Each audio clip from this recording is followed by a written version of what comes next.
तो hello everyone, तो स्वागत है आपका एक बार फिर से हमारे यूट्यूब चैनल जेएनजी एचएस में। और मेरा नाम है सुधीर, आपका एजुकेटर, आपका मेंटर। और आज की इस वीडियो में बेटा हम कवर करने वाले हैं magnetic effect of electric current को। तो चलिए बेटा बिना देरी करते हुए शुरू करते हैं आज का हमारा chapter magnetic effect of electric current. तो सबसे क्वेश्चन नंबर 1 देखो बेटा, आपकी स्क्रीन पर शो हो रहा है। क्वेश्चन कह रहा है the pattern of the magnetic field produced inside a current carrying solenoid is. एक करंट कैरिंग सोलेनॉइड के अंदर जो मैग्नेटिक फील्ड लाइंस होती हैं वो किस तरह से बनती हैं। तो सबसे पहली चीज, करंट कैरिंग सोलेनॉइड जो है बेटा एक तो बार मैग्नेट की तरह बिहेव करता है, और इनसाइड द मैग्नेट यानी इनसाइड द सोलेनॉइड की बात करें तो बेटा उसके अंदर जो मैग्नेटिक फील्ड लाइन बनेगी हमेशा एक दूसरे के पैरेलल बनेगी। कैसे बनेगी बेटा? पैरेलल बनेगी और इक्वी डिस्टेंस, ठीक है, जिसको हम बोलते हैं यूनिफॉर्म मैग्नेटिक फील्ड। तो करेक्ट ऑप्शन कौन सा हो जाएगा बेटा?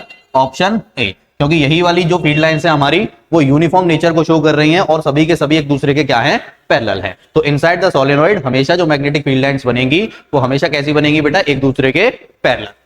नेक्स्ट क्वेश्चन देखिए बेटा, strength of the magnetic field produced by a current carrying solenoid does not depend upon. अब बोला जा रहा है कि मैग्नेटिक फील्ड जो strength of the magnetic field है वो किस फैक्टर पर डिपेंड नहीं करती, डज नॉट डिपेंड। ठीक है, तो सबसे पहला देखो बेटा, अच्छा इसको एक चीज से याद रखना, मैग्नेटिक फील्ड का एक फॉर्मूला होता है बेटा P equals to mu not n I upon में 2r। ठीक है, अब यहां पर कुछ टर्म्स देखो बेटा, n क्या है हमारा? नंबर ऑफ टर्न्स, I क्या है हमारा? करंट, और r क्या है बेटा? हमारा रेडियस। ठीक है, तो यहां पर कुछ आपको ऐसे टर्म्स दिख रहे हैं जिन पर हमारी मैग्नेटिक फील्ड भी है, हमारी मैग्नेटिक फील्ड जो हमारे टर्म्स जो है डिपेंड करते हैं। तो देखो जरा बेटा, मैग्नेटिक फील्ड डायरेक्टली प्रोपोर्शनल है किसके? नंबर ऑफ टर्न्स के।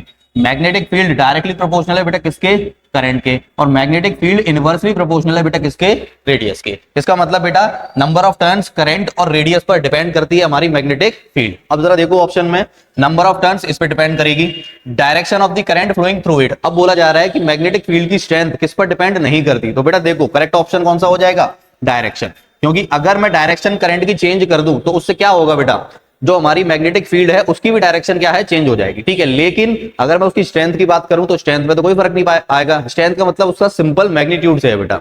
तो अगर मैं करंट की डायरेक्शन को चेंज कर भी देता हूं तो क्या मैंने करंट की वैल्यू चेंज करी? नहीं। और करंट की वैल्यू चेंज नहीं करूंगा बेटा तो स्ट्रेंथ भी मैग्नेटिक फील्ड की कभी भी चेंज नहीं होगी। तो करेक्ट ऑप्शन क्या हो जाएगा बेटा? हमारा direction of the current. Clear? Next देखिए, the diagram 1 shows the magnetic field lines due to a current in a straight conductor. यहां पर एक डायग्राम 1 दे रखा है, उसके अंदर क्या है बेटा? एक स्टेट कंडक्टर है और उसके आसपास आपको मैग्नेटिक फील्ड लाइन शो करी गई। Something was done to the current because of which the magnetic field line change shown in diagram 2। और बोला जा रहा है कि इसके अंदर जो करंट फ्लो हो रहा था उसके अंदर हमने कुछ ना कुछ ऐसा चेंज किया जिसकी वजह से जो मैग्नेटिक फील्ड लाइन है वो कुछ इस तरीके की हो गई। ठीक है, क्वेश्चन बोला जा रहा है बेटा कि बताओ इनमें क्या चेंज करा, करंट में क्या चेंज करा। सबसे पहली चीज, जरा मैग्नेटिक फील्ड लाइन की डायरेक्शन देखो बेटा, इस तरीके से रिवॉल्व कर रही है। ठीक है, क्या इस वाले में बेटा कोई मैग्नेटिक फील्ड की डायरेक्शन चेंज हुई क्या? नहीं। जब मैग्नेटिक फील्ड की डायरेक्शन चेंज नहीं हुई इसका मतलब क्या है बेटा? कि करंट की डायरेक्शन भी हमने चेंज नहीं करी होगी। तो इतना तो हमें पता लग गया कि डायग्राम 1 में और डायग्राम 2 में करंट क्या है बेटा? करंट की डायरेक्शन क्या है दोनों में? Direction of current same, current की डायरेक्शन सेम है, इसीलिए बेटा मैग्नेटिक फील्ड लाइन की डायरेक्शन भी क्या है? सेम है। ठीक है, दूसरी चीज, यहां पर जो बेटा हमारे कोसेंट्रिक सर्कल के फॉर्म में मैग्नेटिक फील्ड लाइंस बन रही हैं वो ज्यादा हैं और इसमें क्या है बेटा? कम। इसका मतलब यहां पर मैग्नेटिक फील्ड की स्ट्रेंथ क्या है? ज्यादा, और यहां पर मैग्नेटिक फील्ड की स्ट्रेंथ क्या है? कम। इसका मतलब बेटा करंट का मैग्नेटिक फील्ड से डायरेक्ट रिलेशन क्या है? Directly proportional. अगर यहां से यहां तक मैग्नेटिक फील्ड कम हो रही है इसका मतलब इस केस से इस केस में करंट भी क्या किया होगा? हमने कम किया होगा, क्योंकि हमें पता है कि मैग्नेटिक फील्ड जो है डायरेक्टली प्रोपोर्शनल होती है बेटा किसके? करंट के। तो अगर मैग्नेटिक फील्ड इसमें कम हो रही है तो कहीं ना कहीं करंट भी हमने क्या किया होगा? डिक्रीज किया होगा। तो करेक्ट ऑप्शन कौन सा हो जाएगा बेटा? Its magnitude was decrease. तो करंट का जो मैग्नीट्यूड है, करंट की जो वैल्यू है वो हमने क्या की है बेटा? डिक्रीज। तो करेक्ट ऑप्शन डी। नेक्स्ट देखिए, the copper wire is held between the poles of a magnet. यहां पर एक आपको बेटा देखो हॉर्सशू टाइप मैग्नेट दे रखी है, उसके बीच में एक कॉपर वायर है, ये वाला। ठीक है, ये वाला, ये कॉपर वायर दे रखा है। बोला जा रहा है the current in the wire can be reversed. अब इस वायर के अंदर करंट फ्लो हो रहा था कहीं से भी एक डायरेक्शन मान लो, और दूसरे केस में हमने इसमें करंट क्या कर दिया? रिवर्स कर दिया बेटा। बोला जा रहा है the pole of the magnet can be change over. तो इस मैग्नेट के जो पोल हैं वो हमने क्या कर दिए? Change. In how many of the direction source can be force act on the wire. तो बोला जा रहा है कि इस वायर पर जो फोर्स लगेगा वो कितने डायरेक्शन में लगेगा, यानी कितनी पॉसिबिलिटीज है, सिंपल ये आपसे पूछ रहा है। ठीक है, तो चलो बेटा देखो, सबसे पहले हम मान लेते हैं कि इसके अंदर करंट जो है इस डायरेक्शन में जा रहा हो। ठीक है, इस डायरेक्शन में जा रहा होगा। अच्छा एक चीज और, यहां पर मैग्नेटिक फील्ड गिवन दे रखी है, करंट की डायरेक्शन गिवन दे रखी है, आपको फोर्स निकालना है बेटा। कौन सा रूल इस्तेमाल करेंगे यहां पर, फ्लेमिंग्स लेफ्ट हैंड रूल। तो देखो बेटा, सबसे पहली चीज फ्लेमिंग्स लेफ्ट हैंड रूल में जो तीनों आपकी जो फिंगर्स होती हैं वो एक दूसरे के परपेंडिकुलर होती है। ठीक है, तो जरा देखो, ये हमारी फोर्स को रिप्रेजेंट करती है, ये मैग्नेटिक फील्ड को, और ये करंट को। तो सबसे पहले तो अलाइन कर दो सेम इसी के साथ। तो देखो बेटा, अलाइन करके देखते हैं। यहां पर जो मैग्नेट है उसका ये पोल कौन सा है, नॉर्थ, और ये कौन सा है, साउथ। ठीक है, अब नॉर्थ से साउथ की तरफ हमारी क्या जाती है, मैग्नेटिक फील्ड लाइन। तो मैग्नेटिक फील्ड लाइन की डायरेक्शन में सबसे पहले इस फिंगर को हमने अलाइन कर दिया इस तरीके से, यानी नॉर्थ से साउथ। क्लियर। करंट की डायरेक्शन हमारी अंदर जा रही है बेटा, ये करंट की डायरेक्शन कहां जाएगी, अंदर, तो इसको अंदर कर दो सेम। लेकिन एक चीज याद रखना बेटा, ऐसे कर दे रहा हूं, एक चीज याद रखना कि मैग्नेटिक फील्ड की डायरेक्शन चेंज नहीं होनी चाहिए। मैग्नेटिक फील्ड की डायरेक्शन ये रही, करंट की डायरेक्शन ये अंदर। अब फोर्स कहां लगेगा बेटा, नीचे की ओर। कहां लगेगा इसमें, आउटसाइड, नीचे की ओर। ठीक है, तो एक डायरेक्शन तो पॉसिबिलिटी ये हो गई बेटा। दूसरा कि अगर मैं करंट की डायरेक्शन को चेंज कर देता हूं, अब करंट की डायरेक्शन को चेंज कर दूंगा तो करंट की डायरेक्शन ये हो जाएगी बेटा। इस बार दूसरे केस में मैंने करंट की डायरेक्शन ये कर दी बेटा, दूसरे केस में करंट की डायरेक्शन मैंने इधर कर दी। ठीक है, मैग्नेटिक फील्ड ये, करंट की डायरेक्शन ये। अब देखो फोर्स कहां लगेगा, ऊपर की ओर, अपवर्ड। ठीक है, तो दो ही पॉसिबिलिटी है बेटा, क्योंकि यहां पर जो स्ट्रेट कंडक्टर है यानी वायर है कॉपर का, इसमें या तो बेटा इधर से इधर करंट जा सकता है या इधर से इधर, और तो कोई पॉसिबिलिटी नहीं है। तो दोनों केसेस के लिए जो फोर्स लगेंगे टोटल कितने होंगे बेटा, दो होंगे। ठीक है, अगर नीचे की ओर करंट लेते हो तो फोर्स ऊपर लगेगा, और अगर अंदर की ओर करंट लेते हो तो फोर्स नीचे लगेगा। तो टोटल मिलाकर कितनी पॉसिबिलिटीज है बेटा, दो। तो करेक्ट ऑप्शन कौन सा हो जाएगा, option B, option B. Clear. Next देखिए, study of the following statement, a fuse in a circuit prevents damage to the circuit due to overloading. अब इसमें बोला जा रहा है बेटा, इन स्टेटमेंट को पढ़ो और देखो इसमें से कौन सा स्टेटमेंट करेक्ट है। ठीक है, तो देखते हैं बेटा, पहला, a fuse in a circuit prevents damage to the circuit due to overloading. जो हमारा सर्किट के अंदर फ्यूज का काम है बेटा, वो हमें ओवरलोडिंग से क्या करता है, बचाता है। तो बिल्कुल करेक्ट ऑप्शन है, क्योंकि ओवरलोडिंग के दौरान क्या होगा बेटा, करंट की वैल्यू जो है बहुत ज्यादा बढ़ जाएगी, और करंट की वैल्यू बढ़ेगी तो जो फ्यूज का काम होगा वो क्या होगा बेटा, जो उसके अंदर टिन का वायर होता है वो मेल्ट होते ही सर्किट को ब्रेक कर देगा, और जो ओवरलोडिंग करंट आ रहा था उसकी वजह से आग लगने वाली पॉसिबिलिटीज या कोई भी ऐसा हैजार्ड जो हमें नुकसान पहुंचा सकता है वो क्या हो जाएगा, रुक जाएगा। तो ये करेक्ट स्टेटमेंट है। ऑप्शन स्टेटमेंट बी देखना बेटा, total resistance in a circuit increases due to overloading. अब यहां पर देखो बेटा, यहां पर बोला जा रहा है कि टोटल रेजिस्टेंस जो है वो क्या हो जाएगा, इंक्रीज हो जाएगा। सबसे पहली चीज, घरों के अंदर जो हमारा बेटा कॉम्बिनेशन यूज होता है वो कैसे यूज होता है, पैरेलली, और पैरेलल में जो टोटल रेजिस्टेंस है वो मिनिमम होता है ना कि मैक्सिमम। ठीक है, तो यहां पर जो बेटा टोटल रेजिस्टेंस होगा वो इंक्रीज होने के बजाय क्या हो जाएगा, डिक्रीज हो जाएगा। इसीलिए तो बेटा करंट की वैल्यू ज्यादा आएगी, ओवरलोडिंग के दौरान करंट की वैल्यू बढ़ेगी क्योंकि बेटा रेजिस्टेंस कम हो जाएगा। तो ये स्टेटमेंट गलत। नेक्स्ट देखिए, during short circuiting the current in the circuit abruptly increases. अब शॉर्ट सर्किट के दौरान क्या होता है बेटा, हाई अमाउंट में करंट की वैल्यू क्या होती है, इंक्रीज होती है। ठीक है, या ऐसे कह सकते हो कि शॉर्ट सर्किट में इलेक्ट्रॉन्स के फ्लो को एक ऐसा शॉर्ट रास्ता मिल जाता है, और उस शॉर्ट रास्ते पर इलेक्ट्रॉन्स की संख्या बहुत ज्यादा अमाउंट में बढ़ जाएगी, और इलेक्ट्रॉन्स की संख्या बढ़ जाएगी तो करंट की वैल्यू भी बढ़ेगी। तो ये स्टेटमेंट क्या है बेटा, करेक्ट। लास्ट देखो, in order that each appliance has same current they are connected in parallel. अब सबसे पहली चीज बोला है कि ये जो सारे अप्लायंसेस है वो किसमें कनेक्ट है, पैरेलल में, और उनके अंदर करंट कैसा है, सेम। तो ये स्टेटमेंट बिल्कुल गलत है बेटा, क्योंकि पैरेलल में करंट सेम नहीं होता। ठीक है, याद रखना, करंट सेम किसमें होता है, जब हमारे अप्लायंसेस सीरीज में कनेक्ट होते हैं। तो ये स्टेटमेंट भी गलत। तो करेक्ट स्टेटमेंट पूछे थे तो एक तो ए वाला है और एक सी वाला है, तो ऑप्शन सी यहां पर क्या हो जाएगा बेटा, करेक्ट हो जाएगा। क्लियर। नेक्स्ट देखो, when we connect too many electrical appliances to a single socket in a circuit having a fixed off current rating। बोला जा रहा है बेटा कि अगर एक सिंगल सॉकेट से, मान लो ये हमारे पास एक सॉकेट है, ये हमारे पास कुछ ऐसा सॉकेट है, इसी सिंगल सॉकेट से हम मल्टीपल अप्लायंसेस को कनेक्ट करते हैं। ठीक है, तो कौन सा ऑप्शन जो है वो सही होगा, जरा देखते हैं। The total resistance of the circuit increases.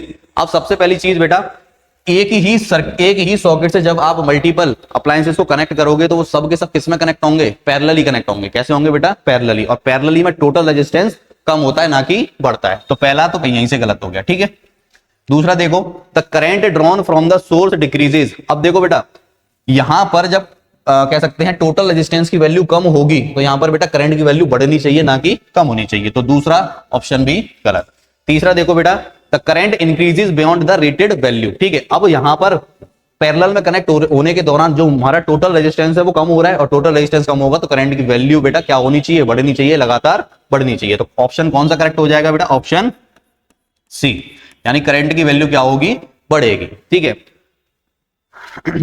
Next देखिए, according to the international colour coding wires used in electrical appliances which required earthing are. अब बोला जा रहा है बेटा कि इंटरनेशनल कलर कोडिंग के दौरान बताओ वायर्स के कौन कौन से कलर होते हैं। सबसे पहली चीज आप याद रख लेना बेटा, अर्थ वायर जो होता है वो ग्रीन कलर का होता है, सबसे पहले तो आप ये याद रख लो। ठीक है, तो यहां से देखो वहीं से पता लग रहा होगा अर्थ वायर ग्रीन इसमें, तो करेक्ट ऑप्शन भी ये होगा। ठीक है, अब लाइव वायर का जो कलर होता है बेटा वो या तो ब्राउन होगा इंटरनेशनल कलर कोडिंग के दौरान, और अगर इसी को अभी मॉडर्न उसमें आ जाए इंडियन सिस्टम में तो इसी को हम मानते हैं बेटा रेड कलर। कैसा मानते हैं, रेड। तो रेड आ जाए चाहे ब्राउन आ जाए, दोनों यहाँ पे करेक्ट ऑप्शन होंगे। ठीक है, अब बात करते हैं बेटा न्यूट्रल वायर की। न्यूट्रल वायर आपका बेसिकली कैसे कलर का होता है बेटा, ब्लू कलर का होता है। कैसे होगा, ब्लू कलर। ठीक है, और हम अर्थ वायर की बात करें तो बेटा ग्रीन कलर का होता है with yellow strips, green colour का होगा और उसके ऊपर बेटा येलो कलर की स्ट्रिप्स भी होती हैं, और कभी कभी नहीं भी होती तो भी ग्रीन कलर का हम मानेंगे उसको। ठीक है, तो करेक्ट ऑप्शन कौन सा हो जाएगा बेटा, ऑप्शन बी। क्लियर, नेक्स्ट देखिए, choose the incorrect statement from the following regarding magnetic lines of field. Magnetic field lines के लिए कौन सा स्टेटमेंट जो है बेटा वो इनकरेक्ट है, आपसे ये पूछा है। ठीक है, इनकरेक्ट। तो फर्स्ट वाला देखो, the direction of magnetic field at a point is taken to be the direction in which the north pole of the magnetic compass needle point. अगर हमें कभी भी बेटा मैग्नेटिक फील्ड की डायरेक्शन निकालनी है तो मैग्नेटिक कंपास लो, और मैग्नेटिक कंपास की जो नीडल है अगर जिस डायरेक्शन की ओर मूव कर जाए, या कह सकते हो जिस डायरेक्शन की ओर अलाइन कर जाए, वही डायरेक्शन हमारी कौन सी होती है, नॉर्थ पोल। तो ये स्टेटमेंट बेटा बिल्कुल करेक्ट है। Magnetic field lines are closed curve. हमने बेटा मैग्नेटिक फील्ड लाइंस की प्रॉपर्टीज पढ़ी है कि वो किसी भी पॉइंट पर ब्रेक नहीं होती, वो क्या होती है, क्लोज कर्व होती है। ठीक है, यानी फॉलो करेंगी क्लोज कर्व पाथ। तो ये स्टेटमेंट भी करेक्ट। नेक्स्ट देखो, if magnetic field lines are parallel and equidistance they represent zero field strength. बोला जा रहा है बेटा कि अगर मैग्नेटिक फील्ड लाइन पैरेलल हो एक दूसरे के कुछ इस तरीके से और इक्वी डिस्टेंस पर हो तो ये रिप्रेजेंट करती है जीरो फील्ड स्ट्रेंथ को। तो ऐसा बेटा ये स्टेटमेंट गलत है, क्योंकि ये जो मैग्नेटिक फील्ड लाइन पैरेलल है ना इक्वी डिस्टेंस पे है, ये जीरो स्ट्रेंथ को नहीं, ये शो करती है बेटा यूनिफॉर्म मैग्नेटिक फील्ड को, यूनिफॉर्म मैग्नेटिक फील्ड। तो जो हमें इनकरेक्ट पूछा था वही हमारा सी ऑप्शन। ठीक है, क्लियर। नेक्स्ट देखिए बेटा, if the key in the arrangement is taken out the circuit is made open. बोला जा रहा है कि इस सर्किट के अंदर से हमने की को रिमूव कर दिया, बाहर निकाल लिया, तो सर्किट क्या हो गया, ओपन हो गया। And magnetic field lines are drawn over the horizontal plane ABCD, the lines are. अब जो एबीसीडी आपको एक पैरेललोग्राम दे रखा है, जो भी दे रखा है, ठीक है, ये प्लेन दे रखा है बेटा एबीसीडी, इसके ऊपर जो मैग्नेटिक फील्ड लाइंस है वो कैसी बनेगी, आपसे ये पूछा है। ठीक है, सबसे पहली चीज इस डायग्राम से अगर आप देख पा रहे हो, अगर आप की को बाहर निकाल दोगे तो यहां से सर्किट ओपन हो जाएगा, और सर्किट ओपन हो जाएगा बेटा तो इसके अंदर ये जो एक्सटर्नल सोर्स बैटरी लगी है ये करंट की सप्लाई नहीं करेगी, और करंट की सप्लाई नहीं करेगी तो बेटा हम यहां पर कह सकते हैं कि इस सोर्स की वजह से इस एबीसीडी जो भी आपको ये दे रखा है हॉरिजॉन्टल प्लेन, इसके अंदर मैग्नेटिक फील्ड लाइंस क्रिएट नहीं होंगी। तो यहां पर जो सिर्फ और सिर्फ मैग्नेटिक फील्ड लाइंस जो बचेंगी वो कौन सी बचेंगी बेटा, जो अर्थ के द्वारा नेचुरली लगाई जाती है। ठीक है, और अर्थ के द्वारा जो नेचुरली फील्ड लाइंस लगाई जाएंगी तो हर पॉइंट पर, हर हॉरिजॉन्टल या वर्टिकल पॉइंट पर कैसी होती है, एक दूसरे के पैरेलल, वो भी स्ट्रेट लाइन में। कैसी होंगी बेटा, स्ट्रेट लाइन में। ठीक है, तो यहां से की निकालने पर जो हमारी बैटरी के द्वारा जो करंट था वो रुक जाएगा, करंट रुक जाएगा तो मैग्नेटिक फील्ड लाइंस भी बंद हो जाएंगे। तो इस प्लेन के आसपास सिर्फ और सिर्फ नेचर के द्वारा, अर्थ के द्वारा जो मैग्नेटिक फील्ड लाइंस हैं वही प्रेजेंट होंगी, और वो हमारी कैसी फॉर्म में होती हैं बेटा, पैरेलल एक दूसरे के और स्ट्रेट लाइन में। ठीक है, तो करेक्ट ऑप्शन कौन सा हो जाएगा बेटा, option C, straight line parallel to each other. A circular loop placed in a plane perpendicular to the plane of paper। देखो इधर बेटा एज्यूम कर लेना, यहाँ पर डायग्राम में एक पेपर होगा कुछ इस तरीके का प्लेन, ठीक है, उसी प्लेन पेपर के परपेंडिकुलर ये कॉइल दे रखी है, ये बी साइड है उसकी और ये ए साइड है। ठीक है, आगे बोला जा रहा है बेटा when the key is on the current as seen from point A to B. बोला जा रहा है बेटा जो करंट है वो हमारा कहां से कहां तक जा रहा है, ए से बी तक, in the plane of paper and the axis of the coil is anti clockwise. A से बी तक हमारा जो करंट है बेटा वो कैसे जा रहा है, anti clockwise and clockwise respectively. ठीक है, the magnetic field lines point from B to A. ठीक है। अब बी से ए की अगर हम बात करें मैग्नेटिक फील्ड लाइंस के लिए जो करंट जाएगा वो कैसा जाएगा, क्लॉकवाइज, और ए से बी तक जा रहा है वो कौन सा जा रहा है बेटा, एंटी क्लॉकवाइज। बोला जा रहा है the north pole of the resultant magnet is on the face close to. अब जो नॉर्थ पोल बनेगा बेटा वो हमारा ए साइड पर बनेगा या बी साइड पर बनेगा, ये आपसे पूछा जा रहा है। ठीक है, तो सबसे पहली चीज देखो क्वेश्चन में गिवन दे रखा है वैसे तो कि ए से बी जो लूप जा रहा है बेटा इसके अंदर करंट की सप्लाई कैसी हो रही है, एंटी क्लॉकवाइज, और एंटी क्लॉकवाइज में पोल कैसा बनता है, नॉर्थ पोल बनता है। कैसा बनेगा बेटा, नॉर्थ पोल। ठीक है, और इस डायग्राम से भी आप देख सकते हो कि यहां से देखो एज्यूम करना यहां से करंट की सप्लाई जाएगी तो ये जो करंट जा रहा है वो कैसा जा रहा है बेटा, एंटी क्लॉकवाइज। कैसा जाएगा, एंटी क्लॉकवाइज। यानी ए साइड से अगर हम देखें तो यहां पर ए साइड से नॉर्थ पोल बनेगा क्योंकि करंट की सप्लाई एंटी क्लॉकवाइज है, और यहीं से अगर हम बी साइड से देखें बेटा तो वही करंट की सप्लाई क्लॉकवाइज हो जाएगी जो कि इस तरफ साउथ पोल को क्रिएट करेगी। अब क्वेश्चन में हमसे क्या पूछा है, नॉर्थ पोल, तो नॉर्थ पोल किस साइड बन रहा है, ए की साइड। ठीक है, तो करेक्ट ऑप्शन कौन सा हो जाएगा बेटा, ऑप्शन ए। क्लियर। नेक्स्ट देखो, for a current in a long straight solenoid N and S pole यानी north pole and south pole are created at the two ends. ठीक है, among the following statement the incorrect statement. Incorrect statement पूछा है बेटा, तो अब जरा देखो सबसे पहला स्टेटमेंट पढ़ो, the field lines inside the solenoids are in the form of straight line which indicates that the magnetic field in the same at all point inside the solenoid. सबसे पहली चीज जो अगर हम सोलेनॉइड के इनसाइड की बात करें, इनसाइड द सोलेनॉइड जो हमारी मैग्नेटिक फील्ड लाइंस बनती हैं वो कैसी बनती हैं बेटा, यूनिफॉर्म, यानी एक दूसरे के पैरेलल। और यूनिफॉर्म का मतलब ही यही होता है बेटा कि हर पॉइंट पर मैग्नेटिक फील्ड की जो स्ट्रेंथ होगी वो सेम होगी। ठीक है, तो ये स्टेटमेंट क्या है बेटा, बिल्कुल करेक्ट। सेकंड देखो, the strong magnetic field produced inside the solenoid can be used to magnetise a piece of magnetic material like soft iron when placed inside the coil. और सोलेनॉइड के अंदर बेटा हम एक सॉफ्ट आयरन को use करते हैं जिसके ऊपर हम किसकी वाइंडिंग करते हैं, वायर की, कॉपर का वायर हो सकता है, कुछ भी हो सकता है। ठीक है, तो वो क्या करती है बेटा, मटेरियल्स को मैग्नेटाइज करने का काम करती है। और कौन से टाइप के मटेरियल्स, फेरोमैग्नेटिक मटेरियल्स। ठीक है, तो ये स्टेटमेंट भी करेक्ट। ऑप्शन सी देखो बेटा, the pattern of the magnetic field associated with the solenoid is different from the pattern of the magnetic field around a bar magnet। बोला जा रहा है बेटा कि सोलेनॉइड में जो मैग्नेटिक फील्ड का पैटर्न बनता है और बार मैग्नेट में जो मैग्नेटिक फील्ड का पैटर्न बनता है वो डिफरेंट होता है। तो हमने बेटा पढ़ रखा है कि सोलेनॉइड जो है बिल्कुल बिहेव करता है किसकी तरह, बार मैग्नेट की तरह। ठीक है, तो उसके अराउंड जो मैग्नेटिक फील्ड्स बनेंगी बिल्कुल सिमिलर बनती हैं बार मैग्नेट की तरह, क्योंकि बार मैग्नेट में भी दो पोल्स होते हैं, नॉर्थ और साउथ, ऐसे ही सोलेनॉइड के अंदर भी दो पोल्स होते हैं, नॉर्थ एंड साउथ। तो जो प्रॉपर्टीज बेटा हमारी बार मैग्नेट की हैं वही हमारी सेम किसकी होंगी, सोलेनॉइड की। बस कुछ बेसिक फर्क होते हैं कि बार मैग्नेट हमारी परमानेंट है और जो हमारी सोलेनॉइड है वो आर्टिफिशियल है। लेकिन अगर उसके बेटा पैटर्न की बात करें तो पैटर्न बिल्कुल सेम होता है। ठीक है, तो ये स्टेटमेंट क्या है बेटा, इधर बिल्कुल इनकरेक्ट, यही पूछा था, तो इनकरेक्ट स्टेटमेंट आपको मिल गया बेटा, ऑप्शन सी।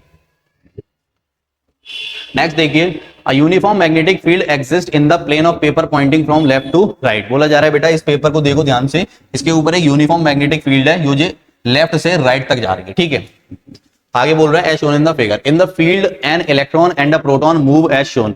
अब इसी यूनिफॉर्म मैग्नेटिक फील्ड के अंदर हमने एक इलेक्ट्रॉन को फेंक दिया और एक प्रोटॉन को फेंक दिया, कह सकते हो मूव करे जा रहा है अंदर से। The electron and the proton experience. अब बोला जा रहा है बेटा इलेक्ट्रॉन और प्रोटॉन को जब आप मैग्नेटिक फील्ड में डालोगे, एंटर करोगे, तो यहाँ एक दूसरे पर ये क्या करेंगे बेटा, फोर्स एक्सर्ट करेंगे।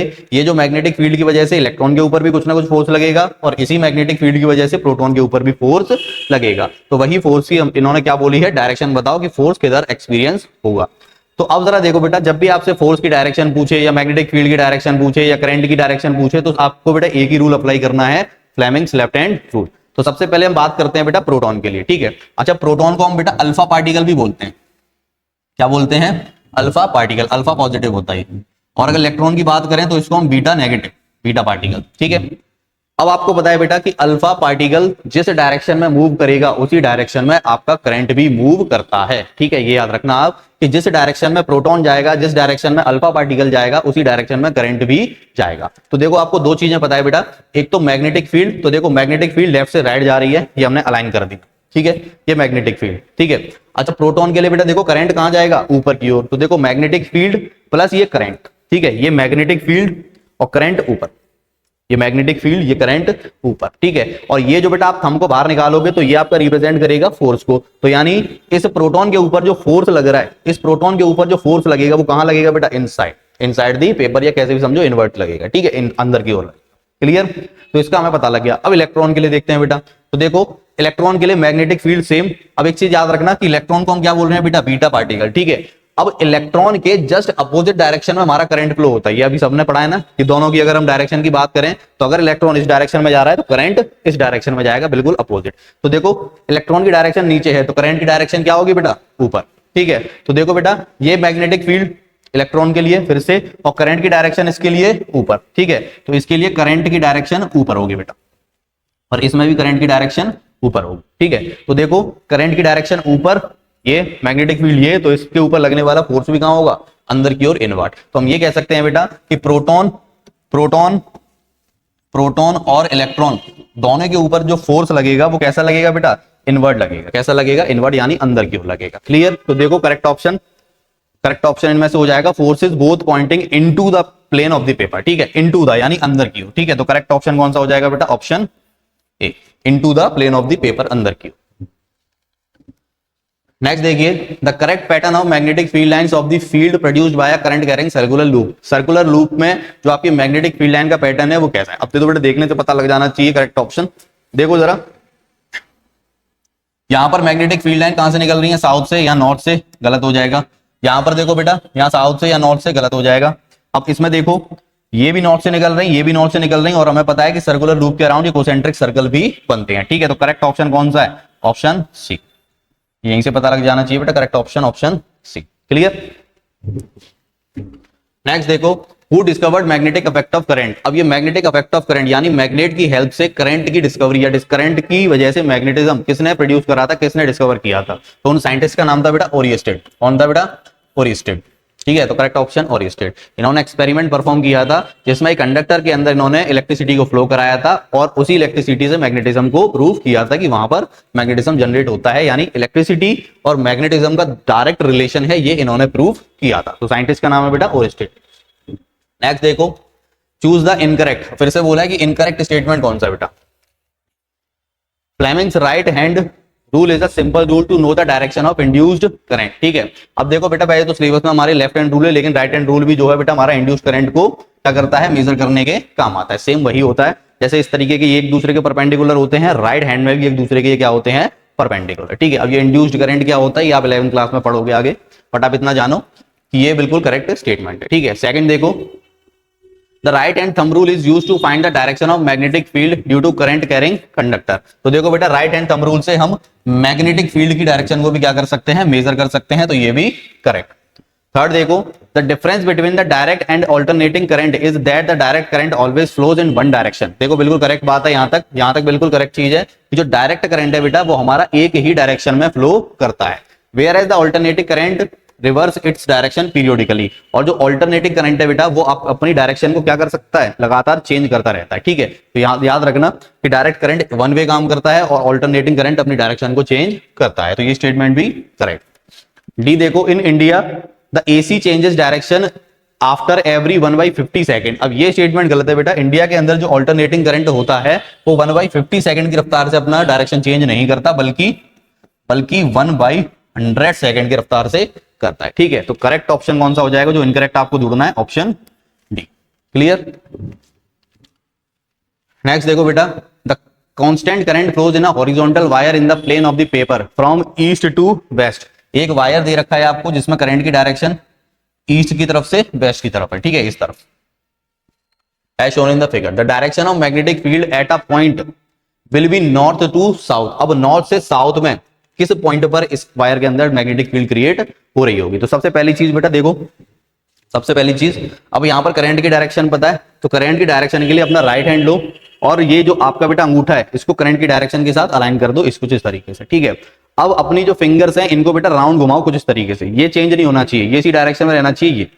ठीक है, तो अब जरा देखो बेटा, ये ऊपर वाला हिस्सा हमें दे रखा है नॉर्थ और नीचे वाला हिस्सा दे रखा है हमें साउथ। तो बोला जा रहा है बेटा मैग्नेटिक फील्ड लाइन कहां से कहां जानी चाहिए, नॉर्थ से साउथ। तो देखो नॉर्थ से साउथ कहां जाएंगी, ये नॉर्थ से साउथ कहां जा रही है बेटा, नॉर्थ से साउथ। ठीक है, तो किस पॉइंट पर है, नॉर्थ से साउथ। नॉर्थ से देखो दोबारा, नॉर्थ से ये नॉर्थ पॉइंट, ये साउथ पॉइंट। तो कहां से गई बेटा, inside the sorry below the wire. कहां गई बेटा, बिलो द वायर। तो करेक्ट ऑप्शन कौन सा हो जाएगा, ऑप्शन बी। करेक्ट ऑप्शन कौन सा हो जाएगा बेटा, ऑप्शन बी। नॉर्थ से जो हमारी मैग्नेटिक फील्ड लाइन गई और साउथ की तरफ गई, वो कहां गई बेटा हमारी, ये करंट की डायरेक्शन, ये नॉर्थ से गई और ये कहां गई बेटा, साउथ की तरफ नीचे, यानी ये वायर और ये नीचे तुम्हारी क्या है, मैग्नेटिक फील्ड। क्लियर।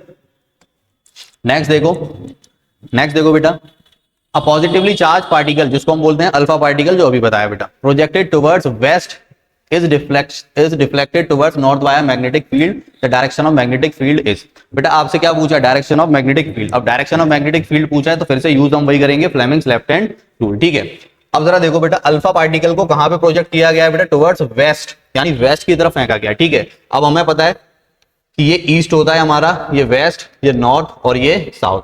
अब इस वाले डायग्राम में ना बेटा, इस नॉर्थ को और साउथ को आप ऐसे कंसीडर करना कि ये नॉर्थ वाला हिस्सा जो है अंदर की तरफ। ठीक है, अब बोर्ड पे तो मैं बना नहीं सकता अंदर की साइड, लेकिन आपको ऐसा एज्यूम करना है कि ये नॉर्थ जो है इस बोर्ड के अंदर की तरफ जा रहा है और जो साउथ जो है वो बोर्ड के बाहर की ओर आ रहा है। ठीक है, तो ये ऐसे ना होके कुछ ऐसे है, ऐसे समझ। ठीक है, तो अब जरा देखो बेटा, अल्फा पार्टिकल हमारा कहां से कहां गया, वेस्ट की तरफ, यानी अल्फा पार्टिकल हमने कुछ इस तरीके से फेंका हो। ठीक है, वेस्ट की तरफ। ठीक है, तो हमारी करंट की डायरेक्शन भी इसी तरफ होगी। क्लियर? ठीक है, अब क्या बोल रहा है बेटा, is deflecting towards north bye a magnetic field. अब मैग्नेटिक फील्ड यहां पर जो प्रेजेंट होंगी उसकी वजह से ये अल्फा पार्टिकल नॉर्थ की तरफ मूव कर जाता है, यानी ये ऐसे करके फेंका गया और ये इस तरफ मूव कर जाता है। ठीक है, तो इस तरफ मूव कर रहा है, इसका मतलब ये कौन सी डायरेक्शन होगी बेटा, फोर्स की। इस तरफ फोर्स लग रहा होगा तभी जा रहा होगा नॉर्थ की ओर। तो अब जरा देखो बेटा, मैग्नेटिक फील्ड की डायरेक्शन निकाल लें। तो देखो सबसे पहले बेटा जो फोर्स लग रहा है वो कहां लग रहा है हमारा, नॉर्थ की तरफ। और नॉर्थ को मैंने क्या बोला था, अंदर की ओर आपको एज्यूम करना है। ठीक है, तो फोर्स लग रहा है बेटा नॉर्थ की तरफ, यानी अंदर की तरफ। तो देखो ये मेरा थंब है, ये मेरा थंब है, थंब को मैंने अंदर की ओर अलाइन किया, ये अंदर फोर्स लग रहा है।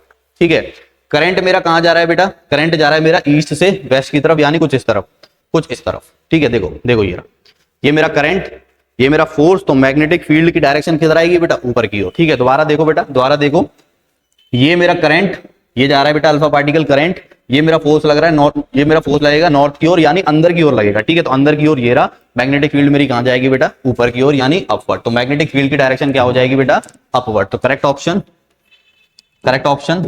D, upward. Clear? At the time of short circuit the current in the circuit, short circuit के दौरान जो करंट है वो क्या होता है, देखो बेटा करंट की वैल्यू शॉर्ट सर्किट के टाइम पर क्या होती है, बहुत ज्यादा इंक्रीज हो जाती है। क्योंकि देखो करंट को फ्लो करने के लिए एक शॉर्ट रास्ता मिल गया। अब शॉर्ट रास्ता मिलेगा तो देखो मैं इसको बना के बताता हूं।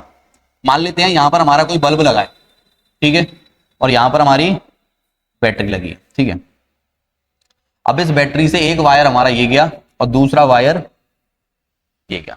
ठीक है, अब जरा देखो बेटा इस पॉइंट पर होगा क्या, अब यहां से जो करंट निकलेगा कुछ इस तरीके से, अब वो सीधा इस बल्ब तक ना जाकर कहां से जाएगा बेटा, इसी पॉइंट से वापस कुछ इस तरीके से आ जाएगा, यानी ऐसे जाएगा और इसी पॉइंट से वापस आ जाएगा। तो ये लॉन्ग पाथ को कैरी ना करके एक शॉर्ट रास्ते को चुनेगा और इसी को बोलते हैं शॉर्ट सर्किट, जहां पर बेटा हमारा जो लाइव वायर है और न्यूट्रल वायर है एक दूसरे से टच हो जाते हैं। ठीक है, टच हो जाएंगे तो एक शॉर्ट रास्ता क्रिएट करेंगे, और शॉर्ट रास्ता क्रिएट करेंगे बेटा तो करंट की खासियत होती है कि वो उसी रास्ते को चूज करेगा जहां पे रेजिस्टेंस की वैल्यू कम होगी। अब मुझे एक बात बताओ बेटा, इस लंबे रास्ते पर और इस शॉर्ट रास्ते में से रेजिस्टेंस कहां पे कम होगा, हमें पता है ना, रेजिस्टेंस डायरेक्टली प्रोपोर्शनल होता है बेटा किसके, लेंथ के, किसके, लेंथ के। ठीक है, तो अगर लेंथ बढ़ जाएगी तो रेजिस्टेंस भी बढ़ जाएगा, और लेंथ अगर छोटी हो गई तो रेजिस्टेंस कम, तो इस केस में रेजिस्टेंस कम हो जाएगा तो करंट जो है इस पाथ को चुन लेगा। रेजिस्टेंस कम है तो करंट की वैल्यू बहुत ज्यादा क्या हो जाएगी, इंक्रीज हो जाएगी। क्या हो जाएगी बेटा, इंक्रीज, इतनी ज्यादा इंक्रीज की हमारी हो सकता है यहाँ पर आग भी लग जाए, कुछ हैजार्ड होने के भी चांस हो जाए। ठीक है, तो यहाँ पर जो करेक्ट ऑप्शन होगा वो क्या होगा बेटा, इंक्रीज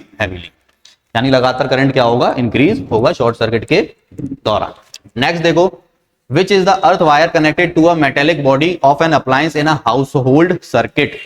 अब जो अर्थ वायर हम यूज करते हैं बेटा हाउस होल्ड सर्किट के अंदर, ठीक है, तो वो किस लिए यूज करते हैं, उसकी प्रॉपर्टीज क्या होती हैं, ये आपसे पूछा है। ठीक है, देखो जरा, to increase the resistance of the appliance. अब सबसे पहली चीज, रेजिस्टेंस अगर वायर का ज्यादा होगा तो करंट उसके अंदर से फ्लो कर पाएगा क्या, नहीं कर पाएगा। वो कोई ऐसी रास्ता या कोई ऐसा रास्ता या कोई कह सकते हो ऐसा अप्लायंस जुड़ेगा जिसका रेजिस्टेंस क्या होगा, कम होगा। और हमें पता है बेटा हमारी बॉडी का, ह्यूमन बॉडी का जो रेजिस्टेंस होता है काफी कम होता है, तो वो बेटा उस अर्थ वायर के अंदर से ना जाते हुए किसके अंदर से जाएगा, ह्यूमन बॉडी के अंदर से। ठीक है, और ह्यूमन बॉडी के अंदर से जब करंट पास होगा तो उसको झटका लगेगा। तो फिर अर्थ वायर लगाने का मतलब ही क्या हुआ, जिसका रेजिस्टेंस ज्यादा हो, तो हम उसको नहीं लगा सकते। ये स्टेटमेंट गलत। नेक्स्ट देखो, to reduce the current flow in the circuit. अब देखो रेजिस्टेंस ज्यादा होगा तो करंट भी क्या हो जाएगा, कम हो जाएगा, तो ये स्टेटमेंट भी गलत।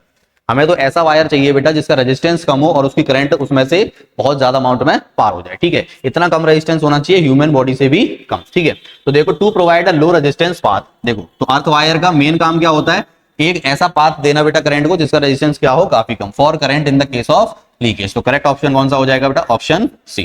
तो ये अर्थ वायर की प्रॉपर्टी होती है कि उसका रेजिस्टेंस बहुत कम होता है, रेजिस्टेंस कम होगा तो उसमें से हाई अमाउंट में करंट पास हो जाएगा, और जो बेटा हमारे घर के अंदर जो लोग मेंबर है उनको झटका नहीं लगेगा।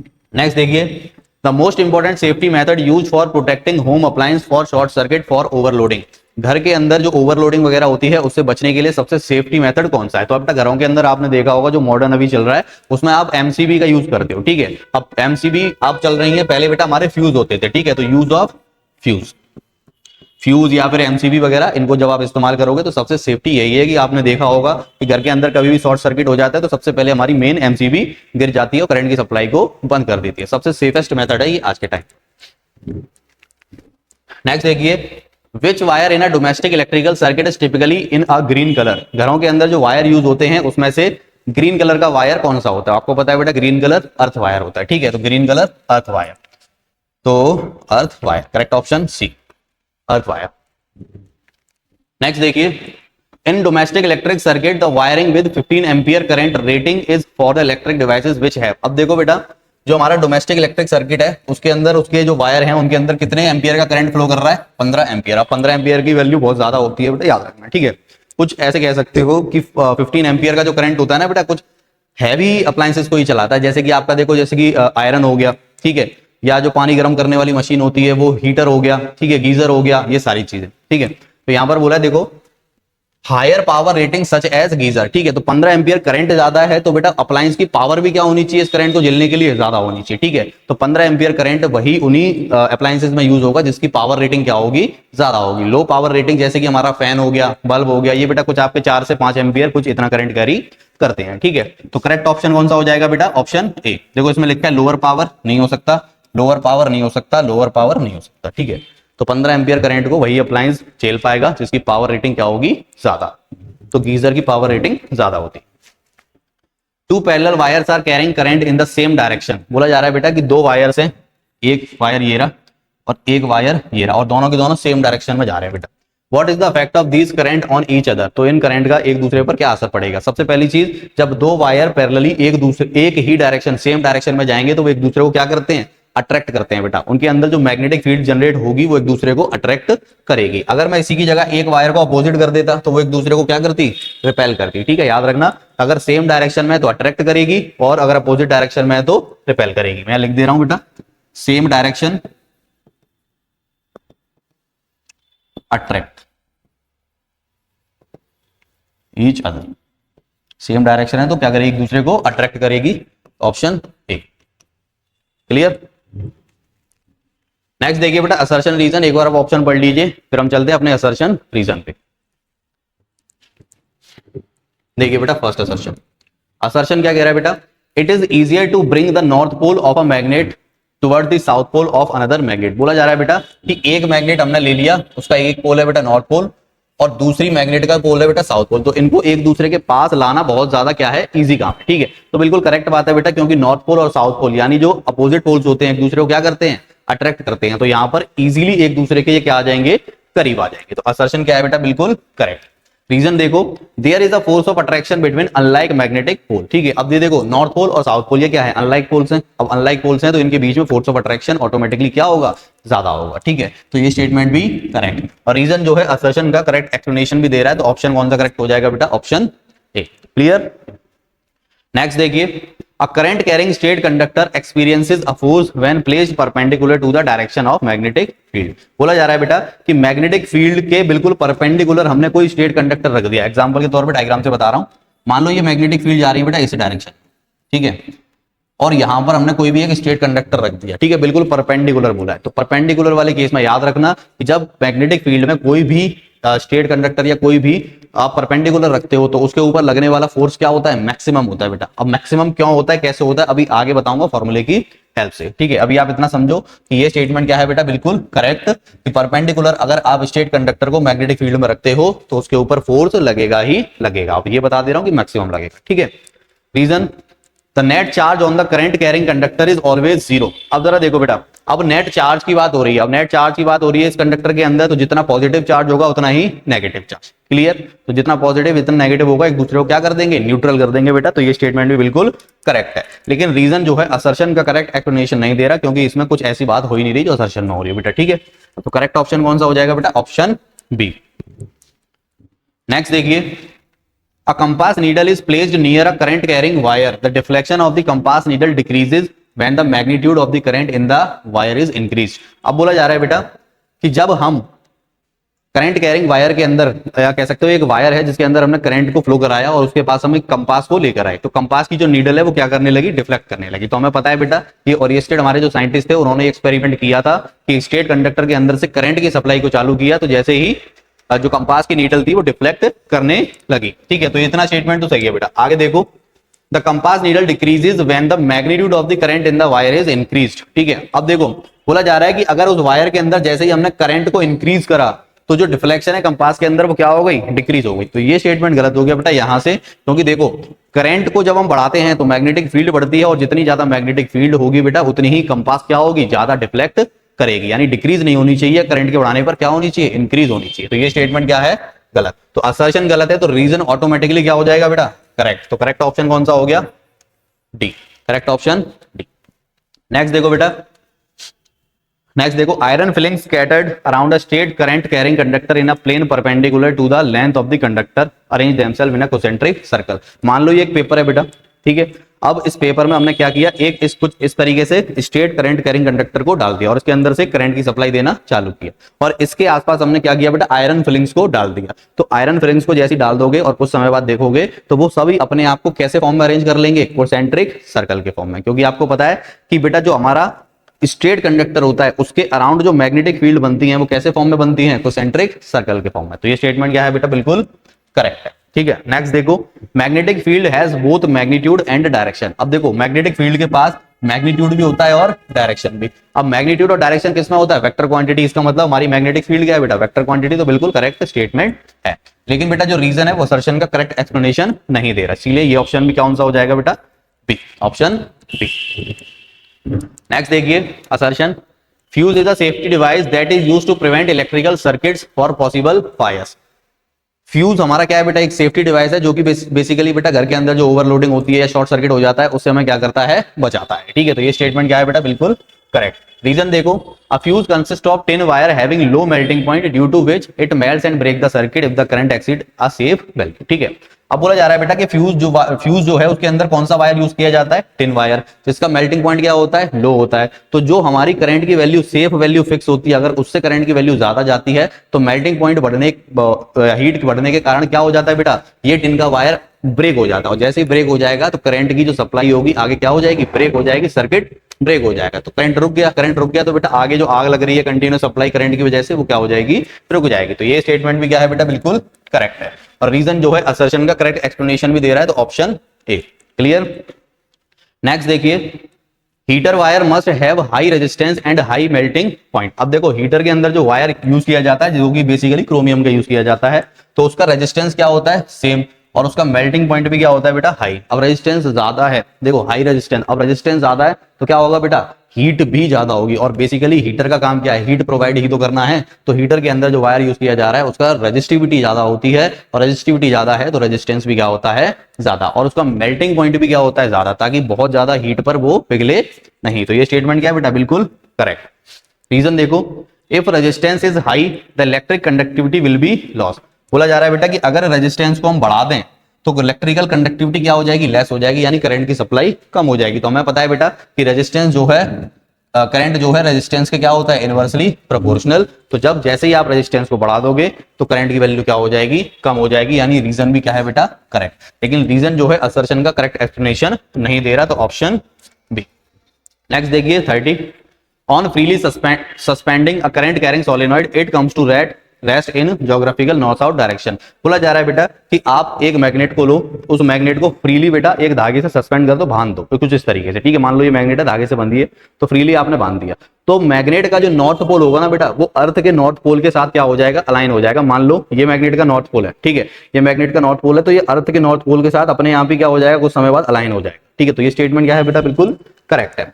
और ये एक मेथड भी है बेटा जिससे आप डायरेक्शन को कह सकते हो, पता लगा सकते हो कि हमारी नेचुरल नॉर्थ पोल किस तरफ है, साउथ किस तरफ है, ठीक है, मैग्नेट की हेल्प से। नेक्स्ट देखो बेटा reason, one end of the current carrying state solenoid behaves as the north pole and the other end of the south pole just like a bar magnet. तो हमने देखो सोलेनॉइड की properties पढ़ी थी बेटा कि सोलेनॉइड के अंदर भी नॉर्थ पोल और साउथ पोल दोनों होते हैं और बार मैग्नेट के अंदर भी नॉर्थ पोल और साउथ पोल दोनों होते हैं, ठीक है। तो बिल्कुल सोलेनॉइड जो है बिल्कुल सिमिलर लाइक होता है हमारा किसकी तरह, बार मैग्नेट की तरह, पर जो फर्क होता है बेटा वो किसका है, परमानेंट का और एक आर्टिफिशियल का, ठीक है। बार मैग्नेट हमारी परमानेंट मैग्नेट है, नेचुरल मैग्नेट है, और जो हमारा सोलेनॉइड होता है वो हमारा एक आर्टिफिशियल मैग्नेट है, क्लियर। बाकी बिल्कुल सारी प्रॉपर्टीज सिमिलर होती हैं, तो ये स्टेटमेंट भी क्या है बेटा, बिल्कुल करेक्ट है, ठीक है। और रीजन जो है असर्शन का करेक्ट एक्सप्लेनेशन दे रहा है, तो ऑप्शन कौन सा हो जाएगा बेटा, ऑप्शन ए। नेक्स्ट देखिए बेटा, very short answer type question. Question देखिए क्या कह रहा है, why does the compass needle show deflection when brought near a current carrying conductor. जब आप कंपास को करंट कैरिंग कंडक्टर के पास लाते हो तो उसके अंदर डिफ्लेक्शन शो क्यों होता है, तो ये बेटा आप समझ सकते हो ओरिस्टेड के एक्सपेरिमेंट से। अब यहां पर बेटा उन्होंने प्रूव किया था कि करंट का मैग्नेटिज्म से डायरेक्ट रिलेशन है, यानी अगर आप किसी भी कंडक्टर के अंदर करंट की सप्लाई को ऑन करते हो तो उसके अराउंड क्या बन जाती है, एक मैग्नेटिक फील्ड। और जो हमारी बेटा कंपास होती है वो कौन से प्रिंसिपल वर्क करती है बेटा, मैग्नेटिक फील्ड पर, ठीक है। तो जैसे ही करंट फ्लो कराने पर मैग्नेटिक फील्ड जनरेट होगी और वही मैग्नेटिक फील्ड जो कंपास को क्या करेगी बेटा, अफेक्ट करेगी, जिसकी वजह से उसके अंदर डिफ्लेक्शन शो होगा, क्लियर। क्योंकि जैसे ही देखो ना, समझो जैसे ही आपने इस करंट के अंदर वो इस कंडक्टर के अंदर करंट की सप्लाई देना चालू किया, इसके आसपास बिल्कुल क्या बन जाएगी बेटा, मैग्नेटिक फील्ड बन जाएगी। कुछ इस तरीके से बना के दिखा रहा हूं, ठीक है, मैग्नेटिक फील्ड बन जाएगी। तो मैग्नेटिक फील्ड बनेगी बेटा तो उसका एक नॉर्थ पोल भी होगा और एक साउथ पोल भी होगा, और जो कंपास होगी बेटा वो हमारी नॉर्थ पोल या साउथ पोल की तरफ कहीं ना कहीं क्या हो जाएगी, डिफ्लेक्ट कर जाएगी, अलाइन कर जाएगी, वैसे नॉर्थ पोल की तरफ करती है, ठीक है। तो यहां पर बेसिकली काम किसका था बेटा, इसके अंदर डिफ्लेक्शन लाने का काम मेन था मैग्नेटिक फील्ड का, और मैग्नेटिक फील्ड किसकी वजह से आई, इस करंट की वजह से। तो करंट का मैग्नेटिज्म से क्या है, डायरेक्ट रिलेशन है, क्लियर। नेक्स्ट देखिए बेटा, quadrupole magnet consists of group of 4 magnet and are used in particle accelerator. The image shows below 4 bar magnet configured to produce a quadrupole. The magnetic field lines between the magnets are marked. अब देखो बेटा यहाँ पर 4 magnet they रखी हैं आपको, bar magnet P, Q, R, S, ठीक है, और उनके बीच में आपको मैग्नेटिक फील्ड लाइंस की डायरेक्शन भी शो करा रखी है।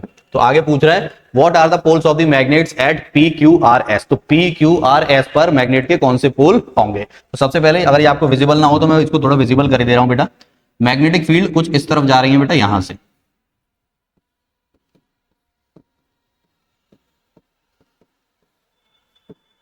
अब देखो थोड़ा विजिबल हो रहा हो तो ठीक है। अब यहां पर अगर आप डायग्राम को ध्यान से देखो बेटा, अगर डायग्राम को ध्यान से देखो तो पी पोल पे से मैग्नेटिक फील्ड लाइंस बाहर निकल रही हैं, ठीक है, और कहां पर जा रही है, एक तो क्यू की तरफ और एक एस की तरफ। और आपको पता है मैग्नेटिक फील्ड लाइंस कहां से बाहर निकलती है बेटा, नॉर्थ पोल से, ठीक है। अब ऐसे ही सेम किसके साथ हो रहा है बेटा, आर के साथ। आर से भी मैग्नेटिक फील्ड लाइंस बाहर निकल रही है, तो जिस पॉइंट से बाहर निकल रही है वो हमारा कौन सा पॉइंट हो जाएगा, नॉर्थ पोल, और जो डायरेक्शन हमारी अंदर की ओर जा रही है वो हमारे कौन सा पोल हो जाएगा, साउथ पोल। तो यहां पर पी और आर ये हमारे कौन से पोल हो गए बेटा, नॉर्थ पोल, और Q एंड S ये क्या हो जाएंगे बेटा, हमारे साउथ पोल, क्लियर। नेक्स्ट देखिए, two magnetic field lines do not intersect each other by. बोला जा रहा है बेटा कि दो मैग्नेटिक फील्ड लाइंस एक दूसरे को इंटरसेक्ट क्यों नहीं करती, उसका रीजन पूछा है। तो देखो जरा, मान लो ये एक मैग्नेटिक फील्ड लाइन है बेटा, ठीक है, जो इस तरफ जा रही है, और ये दूसरी मैग्नेटिक फील्ड लाइन जो इसको क्या करगी, इंटरसेक्ट करगी, मान लेते हैं थोड़ी देर के लिए, ठीक है। अब इस पॉइंट पर आ जाओ जिस पॉइंट पर ये इंटरसेक्ट कर रही है बेटा। अब इस पॉइंट पर इस वाली मैग्नेटिक फील्ड लाइन यानी ये 1 और ये 2, अब ये 1 वाली मैग्नेटिक फील्ड लाइन की डायरेक्शन क्या होगी बेटा, ये वाली, और 2 की डायरेक्शन क्या होगी बेटा, ये वाली, ठीक है। टेंजेंट ड्रॉ करके देखोगे आप डायरेक्शन को तो पता लगेगा। अब यहां पर मैग्नेटिक फील्ड की डायरेक्शन सेम पॉइंट पर कभी भी बेटा एक से ज्यादा नहीं हो सकती, 2 नहीं हो सकती, 3 नहीं हो सकती। इसीलिए हम बोलते हैं कि मैग्नेटिक फील्ड लाइन कभी भी एक दूसरे को इंटरसेक्ट नहीं करेंगी, ठीक है। सेम पॉइंट पर कभी भी मैग्नेटिक फील्ड लाइन की 2 डायरेक्शन नहीं हो सकती, क्लियर। तो ये रीजन था बेटा कि मैग्नेटिक फील्ड लाइन एक दूसरे को इंटरसेक्ट क्यों नहीं कर। दूसरा पॉइंट देखो, how is uniform magnetic field lines in a given region represented, draw a diagram in support your answer. बोला जा रहा है बेटा कि यूनिफॉर्म मैग्नेटिक फील्ड लाइंस को आप किस तरीके से डायग्राम से शो करोगे। तो सबसे पहली चीज, यूनिफॉर्म मैग्नेटिक फील्ड लाइंस के अंदर जो भी मैग्नेटिक फील्ड लाइंस को जब भी आप शो करोगे एक दूसरे के पैरेलल करोगे और इक्वी डिस्टेंस पर करोगे, ठीक है। जैसे कि डायग्राम में शो हो रहा है बेटा, सभी के बीच की डिस्टेंस क्या है, सेम, सभी के बीच की डिस्टेंस सेम है, प्लस एक दूसरे के क्या है बेटा, पैरेलल है, ठीक है। तो ये जो मैग्नेटिक फील्ड लाइंस है शो कर रही है बेटा uniform magnetic field lines, clear. Next देखिए, Draw the pattern of the magnetic field lines due to a straight current carrying conductor, indicating the direction of current in the conductor and the direction of corresponding magnetic field lines. अब आपको एक ऐसा diagram show करना है जिसमें आपका straight conductor के अंदर आपको करंट की डायरेक्शन को शो करना है प्लस मैग्नेटिक फील्ड की डायरेक्शन को शो करना है। अब देखो जरा बेटा, करंट की डायरेक्शन और मैग्नेटिक फील्ड की डायरेक्शन स्ट्रेट कंडक्टर के अंदर कौन से रूल से निकालते थे आप? Right hand thumb rule. तो बस बेटा उसी का डायग्राम आपको बनाना है। जैसे कि देखो यहां पर ये आपको एक कंडक्टर दे रखा है, स्ट्रेट कंडक्टर, ये आपको एक स्ट्रेट कंडक्टर दे रखा है कुछ इस तरीके से, ठीक है। ये अब इसके अंदर हमने ये तो बेटा करंट की डायरेक्शन को अपवर्ड ये शो कर दिया, ठीक है। अब यहां पर क्या लगाया बेटा हमने? Right hand thumb rule. अब करंट की डायरेक्शन ये थंब और ये मैग्नेटिक फील्ड लाइंस किस डायरेक्शन में जा रही है बेटा? कोसेंट्रिक सर्कल की फॉर्म में आउटसाइड दी बोर्ड या आउटसाइड दी प्लेन, समझ लो इस तरीके से, ठीक है। तो ये शो कर दी बेटा हमने क्या? Magnetic field lines. ये डायग्राम आपको बनाना था जो कि शो करता है राइट हैंड थंब रूल को, कि स्ट्रेट कंडक्टर के अंदर जब करंट की डायरेक्शन ऊपर हो गई तो मैग्नेटिक फील्ड लाइन एक कोसेंट्रिक सर्कल की फॉर्म में कुछ किया। क्लियर? ये आपको डायग्राम बनाना।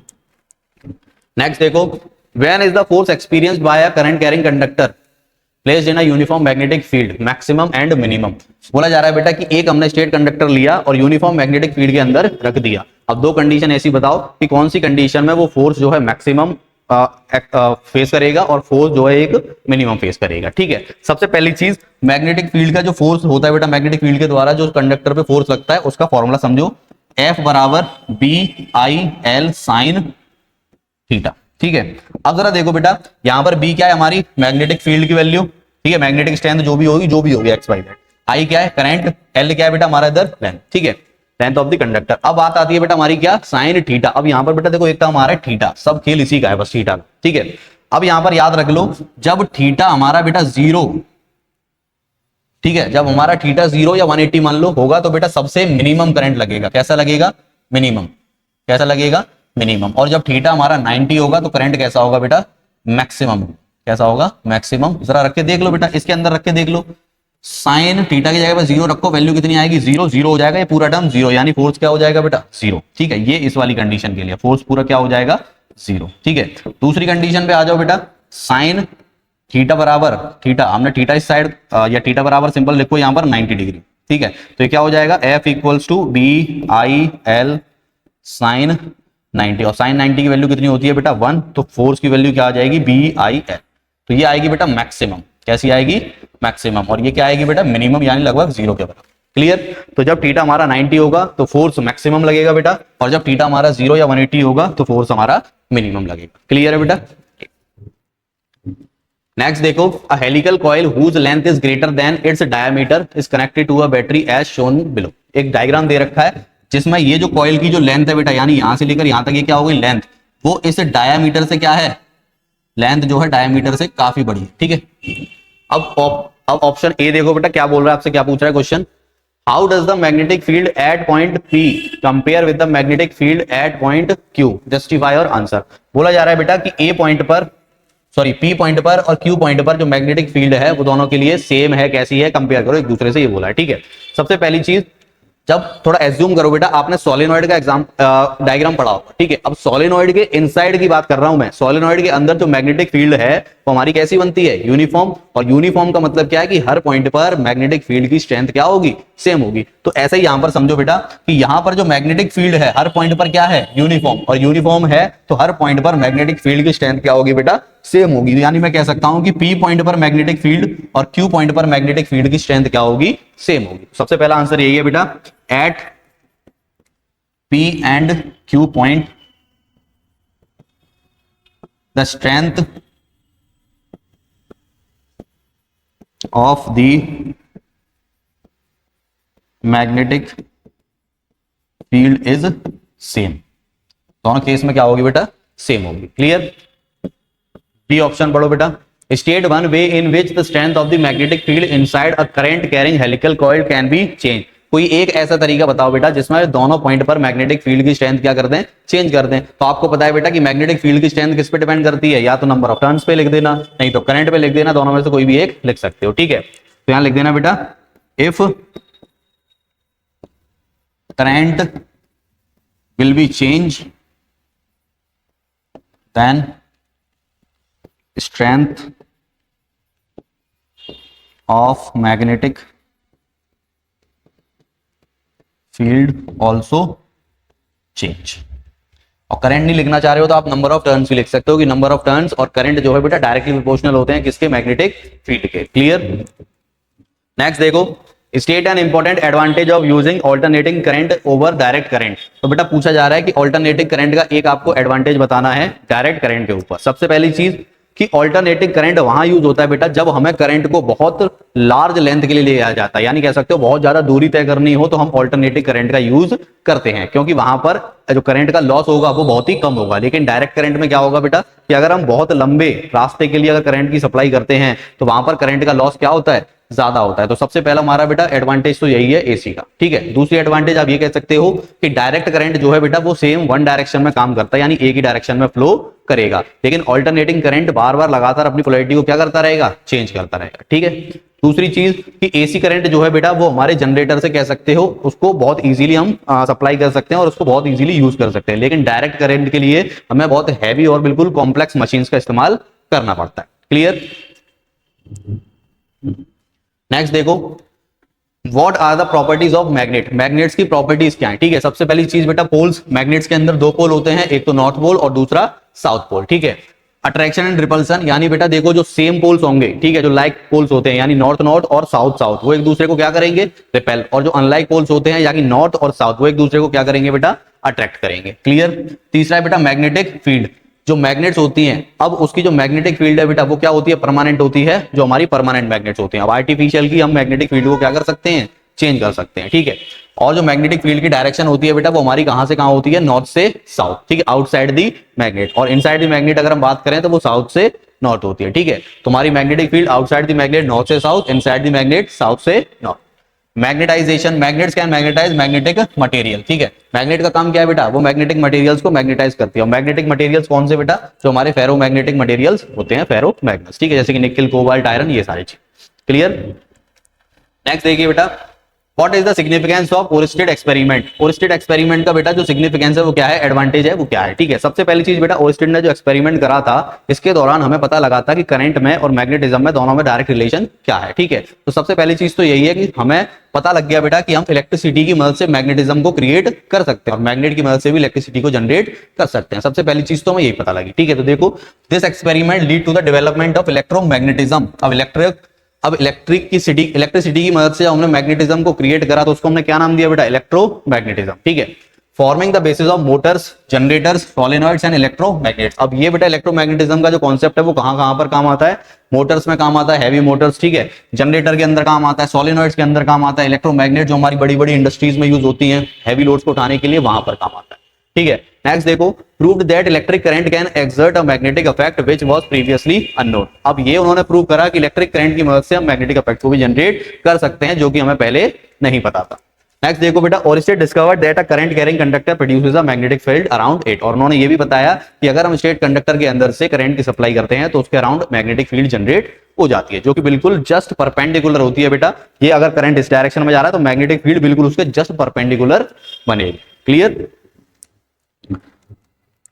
नेक्स्ट देखिए, state the Fleming's left hand rule. अब बोला जा रहा है बेटा फ्लेमिंग्स लेफ्ट हैंड रूल को आपको एक्सप्लेन करना है। सबसे पहली चीज, फ्लेमिंग्स लेफ्ट हैंड रूल में आपकी तीन उंगलियां काम आती है, एक तो ये थंब हो गया, एक ये वाली उंगली इंडेक्स फिंगर और दूसरी बेटा मिडिल फिंगर। ठीक है, अब तीनों एक दूसरे के परपेंडिकुलर होती हैं, यानी ये भी एक इधर से 90, ये भी इधर से 90 और ये भी इसके 90, तीनों एक दूसरे के परपेंडिकुलर कुछ इस तरीके से। ठीक है, अब जरा देखो बेटा, ऐसे याद रखना, father mother child, father mother child. ठीक है, फादर यानी एफ फोर्स, मदर यानी एम मैग्नेटिक फील्ड, चाइल्ड मतलब सी करंट। ठीक है, ऐसे याद रख लेना कि जो थंब है हमारा वो फोर्स को इंडिकेट करता है और जो बेटा ये हमारी इंडेक्स फिंगर है वो हमारी मैग्नेटिक फील्ड को रिप्रेजेंट करती है और जो बेटा हमारी ये मिडिल फिंगर है वो हमारी करंट को रिप्रेजेंट करती है। ठीक है, तो तीन उंगलियों का काम है बेटा, फोर फिंगर, मिडिल फिंगर या फिर थंब। ठीक है, तो यहाँ पर ये हमारा क्या हो जाएगा, फ्लेमिंग्स लेफ्ट हैंड।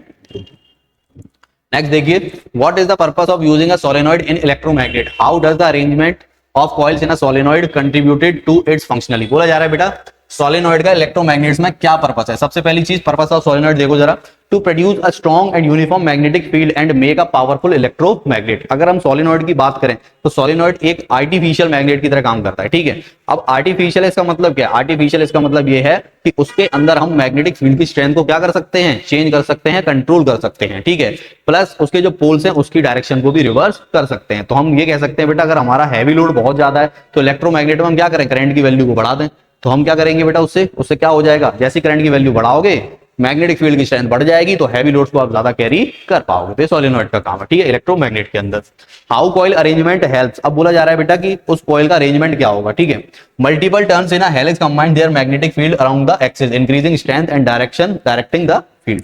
अब हमने बोला कि नंबर ऑफ टर्न्स का काम क्या है, तो हमें पता है बेटा नंबर ऑफ टर्न्स के बढ़ाने से लेंथ बढ़ जाएगी वायर की, और लेंथ बढ़ जाएगी तो बेटा मैग्नेटिक फील्ड भी क्या हो जाएगी, इंक्रीज हो जाएगी, ठीक है। ये हमने पढ़ा है बेटा कि मैग्नेटिक फील्ड जो है वो हमारी लेंथ के क्या होती है, यानी नंबर ऑफ टर्न्स के क्या होती है, डायरेक्टली प्रोपोर्शनल। ऐसे समझ लो कि मैग्नेटिक फील्ड डायरेक्टली प्रोपोर्शनल होती है नंबर ऑफ टर्न्स के। तो नंबर ऑफ टर्न्स को बढ़ा दोगे उसके अंदर कॉइल्स के, तो मैग्नेटिक फील्ड की स्ट्रेंथ भी क्या हो जाएगी, बढ़ जाएगी। क्लियर। नेक्स्ट देखिए बेटा, what is the difference between natural magnet and artificial magnet. अब नेचुरल और आर्टिफिशियल मैग्नेट में क्या फर्क है। सबसे पहला देखो बेटा ओरिजिन, ये बिल्कुल नेचुरली पाई जाएगी, जो नेचुरल मैग्नेट है बिल्कुल नेचर के अंदर पाई जाती है, ठीक है। आर्टिफिशियल मैग्नेट जो है बेटा ह्यूमंस के द्वारा बनाई गई है, कह सकते हो इंडस्ट्रीज वगैरह बनाई जाती है, लैब वगैरह, ठीक है। फीचर्स की अगर और बात करें बेटा, स्ट्रेंथ की, अब नेचुरल मैग्नेट की जो स्ट्रेंथ होती है वो कैसी होती है बेटा, वीक होती है। कैसी होती है, वीक और फिक्स होती है, इसको आप चेंज नहीं कर सकते, वीक होगी, ठीक है। लेकिन आर्टिफिशियल मैग्नेट में आप इसको क्या कर सकते हो, स्ट्रॉन्ग कर सकते हो, वीक भी कर सकते हो, जस्ट स्ट्रॉन्ग भी कर सकते हो। क्यों, किसकी मदद से बेटा, करंट की मदद से। क्लियर। शेप की अगर बात करें बेटा, तो नेचुरल मैग्नेट की शेप कैसी होगी, इरेगुलर, कोई फिक्स शेप नहीं होगी। लेकिन आर्टिफिशियल मैग्नेट में आप जैसी चाहे वैसी शेप की मैग्नेट्स बना सकते हो, जैसे कि हॉर्स शू मैग्नेट हो गई, रिंग शेप हो गई, ठीक है, बार मैग्नेट हो गई। तो ये डिफरेंट डिफरेंट शेप्स की आप आर्टिफिशियल मैग्नेट्स बना सकते हो। नेक्स्ट देखो बेटा पोल, नेचुरल मैग्नेट के जो पोल होंगे वो कैसे होंगे, फिक्स। लेकिन आर्टिफिशियल मैग्नेट के पोल्स को आप क्या कर सकते हो, चेंज कर सकते हो। करंट की डायरेक्शन को चेंज कर दो तो पोल्स भी क्या हो जाएंगे, चेंज हो जाएंगे, ठीक है। नेचुरल मैग्नेट का एग्जांपल जैसे कि हमने ले लिया बेटा बार मैग्नेट, और आर्टिफिशियल का हमने ले लिया बेटा सोलेनॉइड। क्लियर। तो ये हमारा नेचुरल और ये हमारा आर्टिफिशियल। नेक्स्ट देखो, what is the role of an iron core in an electromagnet and how does it affect the efficiency of the electromagnet.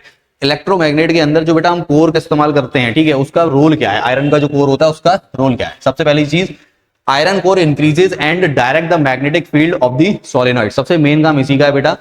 सबसे पहली चीज, इसका नेचर सॉफ्ट होना चाहिए, ठीक है। आयरन यहाँ पर जो यूज किया जाता है वो कौन सा आयरन है बेटा, सॉफ्ट आयरन है। आपको क्या करेगा, अच्छी ज्यादा से ज्यादा मैग्नेटिक फील्ड, यानी कह सकते हो ज्यादा से ज्यादा अच्छी स्ट्रेंथ की मैग्नेटिक फील्ड को जनरेट करने में हेल्प करेगा।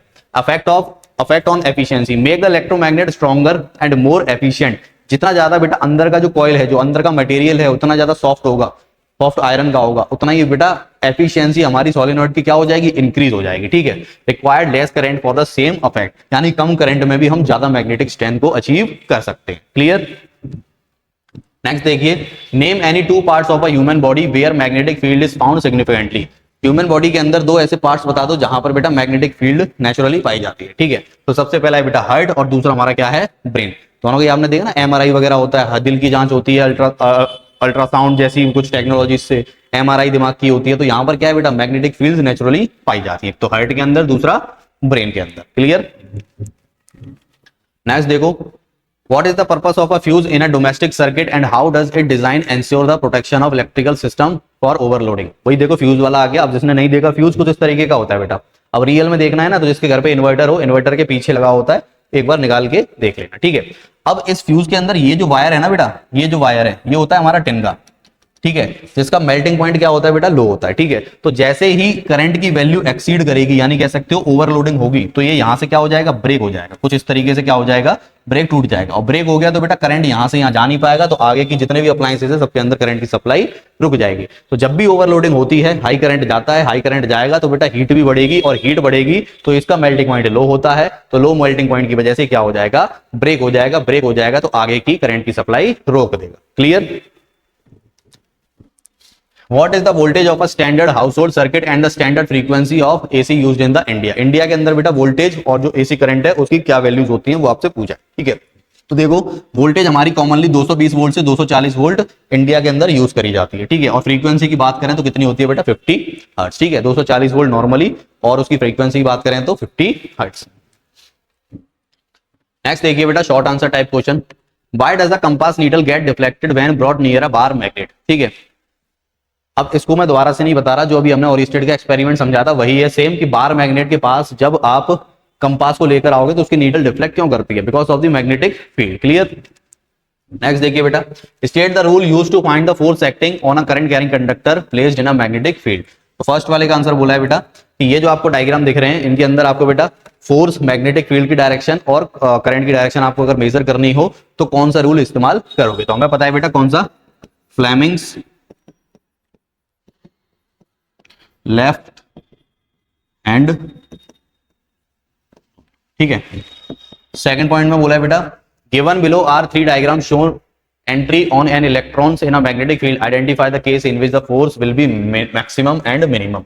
अब ये तीन केस दे रखे हैं बेटा, तीन केसेस में आपको ये बताना है कि कौन से केसेस में फोर्स मैक्सिमम लगेगा और कौन से केस में फोर्स मिनिमम लगेगा, ठीक है। तो मिनिमम और मैक्सिमम का अभी हमने बताया था बेटा कि जब थीटा हमारा क्या होता है 0, तो फोर्स कैसा लगेगा बेटा मिनिमम, और जब थीटा हमारा कैसा होगा 90 डिग्री तो फोर्स कैसा लगेगा बेटा मैक्सिमम। ये अभी हमने बात करी थी कौन से फॉर्मूले से, F equals to B I L sine theta, इससे बात करी थी बेटा, ठीक है। तो जरा देखो बेटा ये इलेक्ट्रॉन कैसा है, परपेंडिकुलर, परपेंडिकुलर है तो थीटा कितना होगा 90। तो यहां पर देखो बेटा, देखो मैं डायग्राम से बता रहा हूं, ये हमारी मैग्नेटिक फील्ड की डायरेक्शन, ये हमारी इलेक्ट्रॉन की डायरेक्शन, तो देखो एंगल कितना बना 90। तो इस केस में क्या होगा बेटा फोर्स मैक्सिमम, कैसा होगा मैक्सिमम, ठीक है। इसमें आ जाओ बेटा, ये मैग्नेटिक फील्ड की डायरेक्शन और सेम डायरेक्शन ये किसकी है बेटा इलेक्ट्रॉन की, तो यहाँ पर थीटा कितना होगा 0, तो करंट वो फोर्स कैसा होगा बेटा मिनिमम, ठीक है। बस यही तो पता लगाना था। बीच वाले की बात करें तो यहाँ पर देखो बेटा थीटा 0 से ज्यादा है, 90 से कम है, तो मतलब फोर्स बेटा इससे कम होगा और इससे ज्यादा होगा, ठीक है। लेकिन ये हमसे पूछा नहीं गया, हमसे पूछा मिनिमम और मैक्सिमम, ठीक है। तो यहाँ लिख देना बेटा आंसर,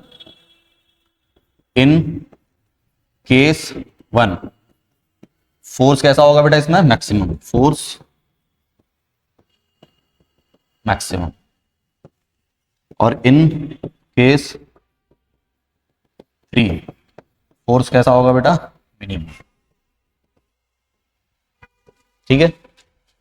केस 1 में मैक्सिमम और केस 3 में मिनिमम। आगे पूछा है give the reason for your answer, ही दे रखा है, ठीक। नेक्स्ट देखिए बेटा, draw the pattern of magnetic field lines of current carrying solenoid and a bar magnet, list two distinguish features between the two fields, ठीक है। आपसे बोला है बेटा कि डायग्राम की मदद से शो करो, एक तो सोलेनॉइड की मैग्नेटिक फील्ड लाइंस ड्रॉ करनी है, दूसरी आपको करनी है बेटा बार मैग्नेट की। तो ठीक है, डायग्राम आपके सामने है, लगभग बिल्कुल सिमिलर होंगी। कैसी होंगी बेटा, दिखने में बिल्कुल सिमिलर। इसके अंदर भी नॉर्थ से निकलेंगी साउथ की तरफ जाएंगी, बार मैग्नेट से भी नॉर्थ की तरफ से साउथ की तरफ जाएंगी, ठीक है। इनसाइड दोनों में बेटा साउथ से नॉर्थ, इनसाइड दोनों में साउथ से नॉर्थ। इसमें भी क्लोज लूप बनाएंगी, इसमें भी क्लोज लूप बनाएंगी, इसमें भी एक दूसरे को इंटरसेक्ट नहीं करेंगी मैग्नेटिक फील्ड लाइंस, इसके अंदर भी कभी भी इंटरसेक्ट नहीं करेंगी। सारी प्रॉपर्टीज क्या है बेटा सेम, ठीक है। अब बोला जा रहा है कि दो डिफरेंस बताओ। अब दो डिफरेंस बेटा, एक तो वही है कि यहां पर मैग्नेटिक फील्ड लाइन की स्ट्रेंथ को हम चेंज कर सकते हैं, इसकी मैग्नेटिक फील्ड लाइन की स्ट्रेंथ को हम चेंज नहीं कर सकते, ये फिक्स होगी और इसको हम चेंज कर सकते हैं, ठीक है। दूसरी बेटा, दूसरी हम ये कह सकते हैं कि यहां पर मैग्नेटिक फील्ड लाइन की स्ट्रेंथ को चेंज कैसे कर पाओगे, या तो नंबर ऑफ टर्न्स बढ़ा दो इसके अंदर, या फिर करंट की वैल्यू बढ़ा दो। अब इसके अंदर बेटा अगर आप करंट की वैल्यू बढ़ाते हो या हीट बढ़ाते हो तो इसका मैग्नेटिज्म खत्म हो जाता है, ठीक है। ये बिल्कुल परमानेंट है, फिक्स है, ये आर्टिफिशियल। क्लियर। नेक्स्ट देखिए बेटा, what is the advantage of the third wire of earth connection in domestic appliances. अब पूछा है बेटा कि अर्थ वायर की यहां पर घरों के अंदर एडवांटेज क्या है। सिंपल, अर्थ वायर का सबसे पहली चीज तो प्रॉपर्टी समझो। अर्थ वायर की प्रॉपर्टी होती है बेटा लो रेजिस्टेंस पाथ देना किसको, करंट को, ठीक है। अब यहां पर हमें पता है कि रेजिस्टेंस बहुत ज्यादा लो हो जाएगा तो करंट की वैल्यू ज्यादा सप्लाई हो सकती है। तो आप यही समझिए बेटा कि जब ऐसी कोई हैजार्ड वाली कंडीशन आ जाती है, घरों के अंदर शॉर्ट सर्किट हो जाए या ओवरलोडिंग हो जाए, तो उस समय पर जो सारा के सारा करंट है वो ह्यूमन बॉडी से पास ना होकर कहां से पास हो जाएगा बेटा, अर्थ वायर से। क्यों? क्योंकि अर्थ वायर का जो रेजिस्टेंस होगा काफी ज्यादा लो होगा, ठीक है। मान लो घर के पास बारिश का मौसम है, घर के पास आसपास कहीं बिजली कड़क रही है, तो बिजली बेटा जैसे कि इस पर पड़ी तो ये सीधा किससे कनेक्ट है बेटा, अर्थिंग से। किससे कनेक्ट है, अर्थिंग से। तो ये जो बेटा करंट होगा हाई अमाउंट में, वो घर के अंदर नुकसान ना पहुंचाएगा, सीधा इसी पोल से कुछ इस तरीके से जमीन के अंदर क्या हो जाएगा, पास हो जाएगा। क्यों पास हो जाएगा? क्योंकि जो बिजली कड़की बेटा उससे जो करंट आया, उस करंट को एक लो रेजिस्टेंस पाथ मिल गया, इससे वो क्या कर गया, सीधा डायरेक्ट जमीन के अंदर चला गया और घर के अंदर रहने वाले लोगों को कुछ भी नुकसान नहीं हुआ। तो ये वायर, ये कह सकते हो आप एक अर्थिंग की क्या है, एडवांटेज है। क्लियर। नेक्स्ट देखिए, explain what is short circuit and overloading in an electric supply. बोला जा रहा है बेटा बताओ कि शॉर्ट सर्किट और ओवरलोडिंग क्या होती है। तो देखो इस डायग्राम को देखना बेटा जरा ध्यान से। अब इस डायग्राम के अंदर आपको दो वायर देख रहे हैं, रेड वाला लाइव वायर, ब्लैक वाला जो है वो हमारा न्यूट्रल वायर है, ठीक है। अब ये न्यूट्रल वायर और लाइव वायर इस पॉइंट पर क्या कर गए, टच कर गए बेटा। अब टच कर गए तो यहां से जो करंट निकलेगा वो आगे ना जाकर इसी पाथ से वापस आ जाएगा। क्यों? क्योंकि करंट की बेटा एक खासियत है, वो लो रेजिस्टेंस पाथ को क्या करेगा, कैरी कर लेगा, ठीक है। तो यहां पर लंबा रास्ता है तो रेजिस्टेंस ज्यादा होगा, तो उसको क्यों लेने लगा बेटा करंट जो है उसको। जब शॉर्ट रास्ता मिल गया तो यहां पर क्या होगा, करंट की सप्लाई यहीं से वापस आएगी।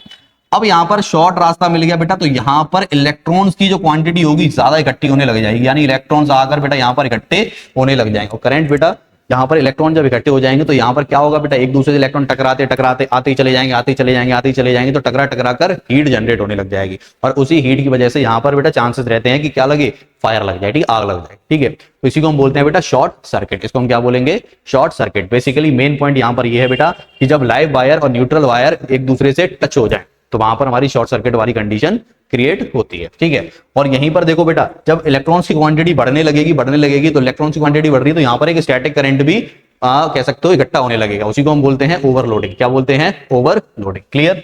तो शॉर्ट सर्किट और ओवरलोडिंग यहां से क्लियर।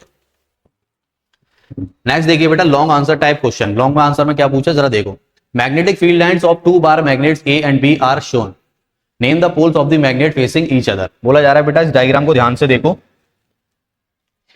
एक मैग्नेट ये है ए और एक मैग्नेट भी ये है बी, ठीक है। इस मैग्नेट के पोल से मैग्नेटिक फील्ड लाइंस बाहर निकल रही हैं, इससे भी बाहर निकल रही हैं, और एक देखो ये मैग्नेटिक फील्ड लाइन एक दूसरे को रिपेल करके एक दूसरे से दूर जा रही है बेटा। अब दूर जा रही है इसका मतलब जरा देखो बेटा, ये भी कौन सा पोल होगा, नॉर्थ पोल, और ये भी कौन सा पोल होगा, नॉर्थ पोल। या फिर ये भी साउथ पोल हो सकता है, ये साउथ पोल तो हो नहीं सकता, सॉरी साउथ पोल नहीं हो सकता। क्यों? क्योंकि मैग्नेटिक फील्ड लाइंस बाहर निकल रही हैं, तो मैग्नेटिक फील्ड लाइन बाहर किससे निकलती हैं, नॉर्थ पोल से, ठीक है। और एक दूसरे को रिपेल भी कर रही है, तो ये भी नॉर्थ पोल और ये भी नॉर्थ पोल। क्लियर? तो फर्स्ट वाले का आंसर ये हो गया। बी वाले को देखो बेटा, बी वाले में क्या पूछा है, बी वाले में पूछा है two magnetic field lines never intersect each other why. अब ये रीजन मैं बता चुका हूं बेटा कि दो मैग्नेटिक फील्ड लाइंस क्यों एक दूसरे को इंटरसेक्ट नहीं करती, क्योंकि सेम पॉइंट पर कभी भी मैग्नेटिक फील्ड लाइन की दो डायरेक्शन नहीं हो सकती, ठीक है। How does the strength of the magnetic field at a centre of a current carrying circular coil depend on the. अब देखो बेटा पूछा जा रहा है कि strength of magnetic field in factors पर किस तरीके से डिपेंड करती है। तो फॉर्मूला मैंने बताया था बेटा अभी कि B बराबर mu not n I upon में 2R, ठीक है। तो यहां से हमें पता लग रहा है कि मैग्नेटिक फील्ड जो है बेटा देखो, अब रेडियस से सबसे पहले क्या पूछा, रेडियस ऑफ द कॉइल। तो मैग्नेटिक फील्ड जो है बेटा इनवर्सली प्रोपोर्शनल है किसके, रेडियस के, ठीक है। ये फर्स्ट का आंसर हो जाएगा, यहां पे लिख दे रहा हूं मैं सी का फर्स्ट। सी का फर्स्ट है बेटा कि मैग्नेटिक फील्ड की स्ट्रेंथ जो है वो रेडियस के क्या होती है, इनवर्सली प्रोपोर्शनल। क्लियर? अगर रेडियस बढ़ेगी तो मैग्नेटिक फील्ड की स्ट्रेंथ क्या हो जाएगी, कम। सेकंड बोला है नंबर ऑफ टर्न्स। अब नंबर ऑफ टर्न्स यानी एन, यानी मैग्नेटिक फील्ड बेटा डायरेक्टली प्रोपोर्शनल है किसके, नंबर ऑफ टर्न्स के। तो नंबर ऑफ टर्न्स को बढ़ा दोगे तो मैग्नेटिक फील्ड की स्ट्रेंथ भी बढ़ जाएगी। थर्ड देखिए बेटा, थर्ड है हमारा strength of the current flowing in the coil, current के ऊपर। देखो इधर से कि मैग्नेटिक फील्ड की स्ट्रेंथ जो है वो करंट के भी क्या है, डायरेक्टली प्रोपोर्शनल। कि करंट को अगर बढ़ाते हो तो मैग्नेटिक फील्ड की स्ट्रेंथ भी क्या हो जाएगी, बढ़ जाएगी। तो ये आंसर आपके यहां पर। नेक्स्ट देखिए बेटा, इसको मोस्ट इंपोर्टेंट लगा लेना, हो सकता है इस बार चांसेस हो इसके आने के, ठीक है। तो देखो जरा डायग्राम को ध्यान से देखो, क्वेश्चन बोल रहा है बेटा the diagram given is a schematic diagram of a household circuit. The house shown in the below diagram has 5 usable spaces where electrical connections are made. For this house, the main have a voltage of 220 supply. ठीक है। अब इस पूरे घर में बेटा कुछ कमरे दे रखे हैं या कुछ ऐसे स्पेसेस दे रखे हैं जहां पर इलेक्ट्रिसिटी का यूज हो रहा है, कनेक्शन है, ठीक है। एक स्पेस ये रहा 1, दूसरा 2, तीसरा 3, चौथा 4 और पांचवा 5। और पूरे घर में जो बेटा टोटल वोल्टेज है वो कितने की है, 220 volt. Clear? And net current coming from the main is 22 ampere. और जो टोटल करंट है यानी यहां से जो टोटल करंट निकल रहा है बेटा पूरे इस घर के अंदर वो कितना है, 22 एम्पियर का, ठीक है। दोनों चीजें समझिए बेटा, टोटल वोल्टेज है 220 और टोटल करंट है बेटा हमारा 22 एम्पियर, ठीक है। अब देखो क्वेश्चन क्या पूछ रहा है, मैं थोड़ा इसको छोटा कर रहा हूं स्क्रीन को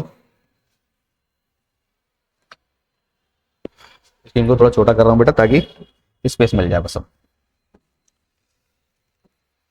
तो देखो बेटा फर्स्ट क्वेश्चन क्या पूछ रहा है, what is the mode of connection to all the spaces in the house from the mains. बोला जा रहा है बेटा कि सारे के सारे जो कनेक्शन है वो मेन से किस तरीके से कनेक्ट है। तो सारे के सारे आपको पता लग रहा है बेटा, हाउस होल्ड की बात है तो वैसे ही पैरेलल में कनेक्ट है और देखने से भी हमें पता लग रहा है। तो कैसे कनेक्ट है बेटा ये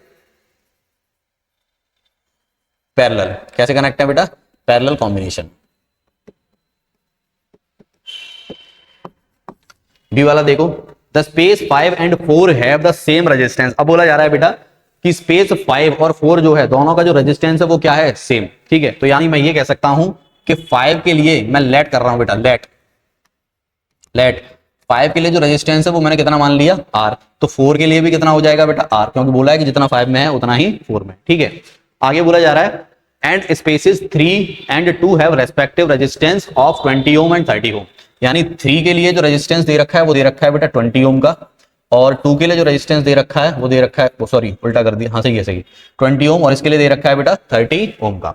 space 1 has a resistance double that of space 5, और जो 1 वाले की जो स्पेस है इसका जो रेजिस्टेंस है वो 5 वाले के दुगना है, ठीक है। तो 1 वाले का बेटा हम क्या लिख देंगे, 5 वाले का कितना है R, तो इसका दुगना कितना हो जाएगा 2R, क्लियर। तो सबका हमने रेजिस्टेंस तो निकाल लिया बेटा। अब आगे क्या बोल रहा है, what is the net resistance for space 5। अब टोटल रेजिस्टेंस पूछा है बेटा किसके लिए, स्पेस 5 के लिए, यानी R की वैल्यू पूछी है, सिंपल सी चीज, ठीक है। तो देखो बेटा टोटल रेजिस्टेंस सबसे पहले तो ये सारे के सारे किसमें कनेक्ट हैं, पैरेलली कनेक्ट है, तो फॉर्मूला लगा दो बेटा टोटल के लिए, ठीक है। तो क्या आ जाएगा 1/R equivalent, 1/R 1 plus 1/R2 plus 1/R3 plus 1/R4 plus 1/R5, ठीक है। तो देखो बेटा 1/R1, R1 कितना है बेटा 2R, प्लस दूसरे रूम के लिए 30 प्लस तीसरे के लिए 20, चौथे और पांचवे के लिए R और R, क्लियर। और टोटल रेजिस्टेंस बेटा हम कहां से निकालेंगे, इससे, वोल्टेज हमें दे रखा है, करंट हमें दे रखा है, तो देखो V equals to I R, तो R की वैल्यू क्या आ जाएगी बेटा यहां से V/I। तो देखो R इक्वल्स टू V कितना है बेटा 220 वोल्ट, करंट कितना है बेटा हमारे पास 22, तो इससे काटोगे ये कट जाएगा 10 टाइम्स, तो टोटल रेजिस्टेंस आ गया बेटा 10 ओम, ठीक है। तो हम यहाँ पर टोटल रेजिस्टेंस की वैल्यू भी लिख देते हैं बेटा कितनी 10, क्लियर। अब जरा देखो इसको सॉल्व करो बेटा, आगे इसको सॉल्व करोगे तो ये क्या आ जाएगा बेटा 1/10 इक्वल्स टू, या इसको लास्ट में ही रख लेना, एक काम करो इसको लास्ट में ही रख लेना, 1/R इक्विलेटरल, हमने निकाल लिया है 10, हम इसको लास्ट में रखेंगे, तो 1/R इक्विलेटरल इक्वल्स टू, तो देखो बेटा इसका एलसीएम कितना आ जाएगा, इसका एलसीएम आ जाएगा 30R,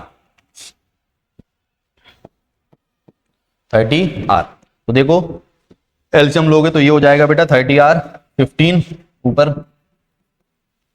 प्लस 30 हमारे पास मौजूद है R प्लस 20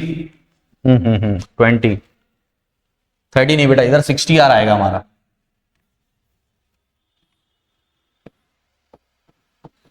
60R, ठीक है। तो इधर से देखो ये कितना आ जाएगा बेटा 20 into 20 divided by 60, 30 plus 32R plus 20 से ये आ जाएगा बेटा हमारे पास 3R प्लस R हमारे पास है 60 प्लस 60, ठीक है। तो अब यहां से बेटा देखो 1/R इक्विलेटरल कितना आ जाएगा 30 प्लस 60 प्लस 60 कितना हो जाएगा बेटा 60 प्लस 60 120, 120 प्लस 30 150 प्लस 2R और 3R कितना हो जाएगा बेटा हमारे पास 5R अपॉन में कितना हो जाएगा बेटा 60R, ठीक है। अब जरा देखो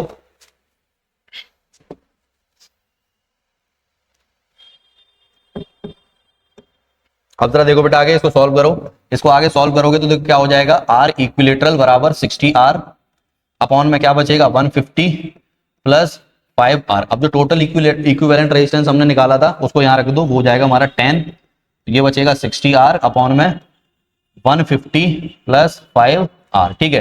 अब देखो 10 से ये बेटा 60 कट जाएगा 6 टाइम, तो क्या बचेगा इधर सॉल्व कर रहा हूं, तो इधर क्या बचेगा बेटा देखो 1 इक्वल्स टू 6R अपॉन में 150 प्लस 5R, क्रॉस मल्टीप्लाई कर दो तो ये हो जाएगा 150 plus 5R equals to 6R। अब इस 5R को इस साइड ले जाओ तो ये बचेगा बेटा 150 equals to 6R minus 5R, तो 150 इक्वल्स टू R, ठीक है। तो R की वैल्यू कितनी आ जाएगी बेटा 150 ओम, तो टोटल यहां पर कितना आ जाएगा R की वैल्यू 150 ओम, क्लियर। तो यहां पर जो हमने स्पेस 5 के लिए करंट रेजिस्टेंस निकाला वो कितना आ गया बेटा हमारा 150 ओम। नेक्स्ट देखिए व्हाट इज द सी वाला पार्ट, देखिए बेटा सी वाले पार्ट में क्या पूछ रहा है, सी वाले पार्ट में पूछ रहा है what is the current in space 3। Space 3 के लिए आपके करंट की वैल्यू पूछी है बेटा, तो देखो ओम्स लॉ का फॉर्मूला लगा देना बोरा, तो करंट की वैल्यू क्या आ जाएगी बेटा, V अपॉन R। वोल्टेज हमें दे रखा है 220 और R रेजिस्टेंस यानी स्पेस 3 के लिए पूछा है, तो स्पेस 3 के लिए रेजिस्टेंस कितना है बेटा 20। तो इसको 0 से 0 काटोगे 2 से कट जाएगा 11 वाट, तो करंट कितनी आ जाएगी बेटा हमारी 11 एम्पियर सी पार्ट के लिए। क्लियर। नेक्स्ट देखो what should be placed between the main connection and the rest of house electrical appliances to save them from accidental high electric current. बोला जा रहा है बेटा अगर एक्सीडेंटली करंट की वैल्यू बहुत ज्यादा बढ़ जाए तो इन अप्लायंसेस के बीच में और मेन सर्किट के बीच में हम क्या यूज करें जो कि हमारे बेटा हाई सप्लाई ऑफ करंट से हमें बचा सके, यानी किसी भी हैजार्ड से हमें बचा सके। तो आपको पता है बेटा सेफ्टी डिवाइस यूज करना है, तो सेफ्टी डिवाइस में चाहो तो आप एमसीबी लिखो आंसर में, चाहे आप फ्यूज लिखो, ठीक है। तो कोई भी आंसर आप लिख सकते हो। तो ऑप्शन डी का जो बेटा आंसर हो जाएगा वो क्या हो जाएगा, फ्यूज। आंसर क्या हो जाएगा बेटा फ्यूज, एक सेफ्टी डिवाइस है, उसको आप यहां पर यूज कर सकते। क्लियर। नेक्स्ट देखिए बेटा, नेक्स्ट देखिए an electromagnet is made by winding insulating copper wire around a soft iron core. एक सॉफ्ट आयरन कोर के ऊपर आपने कॉपर की वाइंडिंग कर दी और क्या बना दी, electromagnet. It is used in electric cranes to lift heavy iron object in scrap yards. अब ये बेटा इंडस्ट्री में यूज करी जा रही है हैवी लोड्स को उठाने के लिए। अब देखो क्वेश्चन क्या पूछा जा रहा है, why is soft iron preferred as the core of an electromagnet. Electromagnet के अंदर हम सॉफ्ट आयरन को यूज क्यों करते हैं। अब आपको पता है बेटा सॉफ्ट आयरन का मेन काम ये है कि मैग्नेटिक स्ट्रेंथ को अच्छे से अच्छा प्रोवाइड करना, यानी कह सकते हो इलेक्ट्रोमैग्नेट की एफिशिएंसी को इंक्रीज करना। तो करेक्ट ऑप्शन कौन सा हो जाएगा बेटा, जरा देखो। इट हैज हाई रेजिस्टेंस, नहीं हो सकता, रेजिस्टेंस हाई हो जाएगा तो करंट की वैल्यू कम हो जाएगी, करंट की वैल्यू कम हो जाएगी तो बेटा कभी भी इफेक्टिव मैग्नेटिक फील्ड जनरेट नहीं होगी, ठीक है। तो जरा देखो it magnetize and demagnetize easily. तो मेन काम क्या है बेटा कि ये इजीली मैग्नेटाइज भी हो सकता है प्लस इजीली डीमैग्नेटाइज भी हो सकता है। तो करेक्ट ऑप्शन कौन सा हो जाएगा बेटा, ऑप्शन सी।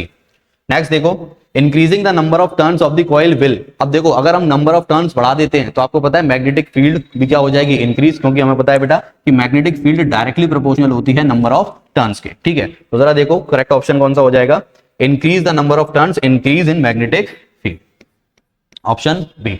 नेक्स्ट देखिए if current through the coil is doubled magnetic field strength becomes. बोला जा रहा है बेटा कि अगर हम इस मैग्नेटिक या सोलेनॉइड के अंदर या इलेक्ट्रोमैग्नेट के अंदर करंट की वैल्यू को डबल कर दें तो मैग्नेटिक फील्ड की स्ट्रेंथ में क्या फर्क आएगा। तो देखो जरा हमें पता है बेटा कि मैग्नेटिक फील्ड डायरेक्टली प्रोपोर्शनल होती है किसके, करंट के। तो अगर आप करंट को दुगना करोगे तो मैग्नेटिक फील्ड की स्ट्रेंथ भी क्या हो जाएगी, डबल हो जाएगी। तो correct option option B.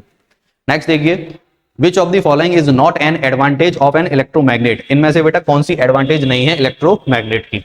Strength can be change, electromagnet की स्ट्रेंथ को हम क्या कर सकते हैं बेटा, चेंज कर सकते हैं अपनी जरूरत के अनुसार। तो ये एडवांटेज है ना कि डिसएडवांटेज, ठीक है। Polarity can be change, polarity मतलब आप पोल्स की डायरेक्शन को भी क्या कर सकते हो, चेंज, यानी नॉर्थ को साउथ बना सकते हो, साउथ को नॉर्थ बना सकते हो। तो ये भी एक एडवांटेज है ना कि डिसएडवांटेज, ठीक है। नेक्स्ट देखो magnetism can be switched off. Magnetism को भी आप क्या कर सकते हो, बंद कर सकते हो बेटा, ठीक है, क्योंकि आर्टिफिशियल है, करंट की वैल्यू को बंद कर दो, मैग्नेटिज्म बंद, जब तुम्हारा काम खत्म हो जाए करंट की सप्लाई बंद कर दो। तो ये भी क्या है बेटा, एक एडवांटेज। लास्ट क्या है बेटा हमारा, रिटेन्स मैग्नेटिज्म परमानेंटली। अब इलेक्ट्रोमैग्नेट एक आर्टिफिशियल मैग्नेट है जिसमें बेटा हम अपनी जरूरत के अनुसार करंट देकर उसके अंदर मैग्नेटिज्म को क्रिएट कर सकते हैं, उसके अंदर कभी भी मैग्नेटिज्म परमानेंटली रिटेन नहीं करेगा। तो ये स्टेटमेंट क्या है बेटा, गलत, यही इनकरेक्ट है, यही पूछा है। नेक्स्ट देखिए the magnetic field inside a solenoid is. अब मैग्नेटिक फील्ड सोलेनॉइड के अंदर कैसी बनती है, आपको बताया था अभी बेटा, यूनिफॉर्म बनेगी, यानी हर पॉइंट पर सेम स्ट्रेंथ होगी और एक दूसरे के पैरेलली इक्वी डिस्टेंस पर होगी, ठीक है। तो कैसी बनेगी बेटा, यूनिफॉर्म। तो ऑप्शन सी। क्लियर। नेक्स्ट देखिए an electric fuse wire melts when excessive current flows through it. अब एक इलेक्ट्रिक फ्यूज है बेटा, उसके अंदर जो हम 10 का वायर यूज करते हैं वो क्या हो जाता है, मेल्ट हो जाता है जब उसके अंदर से हाईली अमाउंट में करंट जाता है। While the same current can produce a strong magnetic field in a coil, ठीक है। अब वही सेम करंट जो है बेटा मैग्नेटिक कॉइल के अंदर एक क्या कह सकते हो, मैग्नेटिक फील्ड को जनरेट करता है। क्वेश्चन क्या पूछ रहा है जरा देखना, fuse wire works on the principle of. अब फ्यूज वायर जो है बेटा कौन से प्रिंसिपल वर्क करता है। तो सबसे पहली चीज किस पे वर्क करेगा बेटा, हीटिंग इफेक्ट पे। क्यों, क्योंकि उसका मेल्टिंग पॉइंट क्या होता है, लो होता है, और मेल्टिंग पॉइंट लो है तो अगर उसको हीट ज्यादा मिलेगी तो क्या हो जाएगा, मेल्ट हो जाएगा इजीली, ठीक है। और वो आगे की कह सकते हो हाई अमाउंट में करंट जो फ्लो हो रहा है जो कि आगे जाके प्रॉब्लम दे सकता है, उससे हमें बचा लेगा, ठीक है। तो हीटिंग इफेक्ट पे क्या करेगा, ये काम करेगा। नेक्स्ट देखो magnetic field around a straight conductor is. अब स्टेट कंडक्टर के अराउंड मैग्नेटिक फील्ड कैसी बनती है। मान लो ये हमारा स्टेट कंडक्टर है बेटा, स्टेट कंडक्टर में करंट जा रहा है नीचे से ऊपर की ओर, तो ये हमने क्या कर दिया, करंट की डायरेक्शन पे थंब लगा दिया, ठीक है। अब ये फिंगर्स जो है वो हमारी किसको रिप्रेजेंट कर रही है, मैग्नेटिक फील्ड लाइंस। तो मैग्नेटिक फील्ड लाइंस कैसी बनेंगी बेटा, बिल्कुल इसके आसपास सर्कुलर फॉर्म में। कैसी बनेंगी, सर्कुलर फॉर्म। और कैसे सर्कल, तो सेंट्रिक सर्कल, ठीक है। तो करेक्ट ऑप्शन कौन सा हो जाएगा बेटा, ऑप्शन बी, यानी सर्कुलर। थर्ड देखिए, strength of magnetic field depends on, अब मैग्नेटिक फील्ड की स्ट्रेंथ किस पे डिपेंड करती है, करंट पे डिपेंड करती है, बिल्कुल डायरेक्टली प्रोपोर्शनल होती है। डिस्टेंस पर करेगी क्या बेटा, बिल्कुल करेगी। मीडियम पर करेगी, बिल्कुल करेगी। मीडियम मतलब ये नेचर हो गया, ठीक है। ऑल ऑफ दीज, यानी करेक्ट ऑप्शन कौन सा हो जाएगा बेटा, ऑल ऑफ दीज, तीनों के तीनों पर हमारी strength of the magnetic field depend करेगी। नेक्स्ट देखिए, विच device uses magnetic effect of current, magnetic effect of current के लिए कौन सा डिवाइस यूज किया जाता है। तो देखो बेटा, जैसे ही आप करंट दो और उसका कुछ ना कुछ आउटपुट निकल के आए तो वो हमारा क्या कहलाएगा, मैग्नेटिक इफेक्ट ऑफ करंट। तो जो कि हमारा यूज होता है किसके अंदर, इलेक्ट्रिक बेल के अंदर, ठीक है। किसकी वजह से यूज होता है, इलेक्ट्रिक बेल। नेक्स्ट देखिए, if current becomes zero magnetic field will zero, simple सी चीज, क्योंकि अगर आप एक इलेक्ट्रोमैग्नेट के अंदर करंट की वैल्यू को ही कम कर दोगे या जीरो कर दोगे तो मैग्नेटिज्म जनरेट नहीं होगा, मैग्नेटिज्म जनरेट नहीं तो मैग्नेटिक फील्ड की स्ट्रेंथ भी कैसी हो जाएगी, जीरो। तो करंट जीरो तो मैग्नेटिक फील्ड भी जीरो। क्लियर। तो बस आज के लिए बेटा इस वीडियो में यही था, उम्मीद करता हूं आपको समझ में आया होगा और नेक्स्ट चैप्टर हम जल्दी ही लेकर आएंगे। तब तक के लिए बेटा आपसे विदा चाहता हूं, थैंक यू सो मच।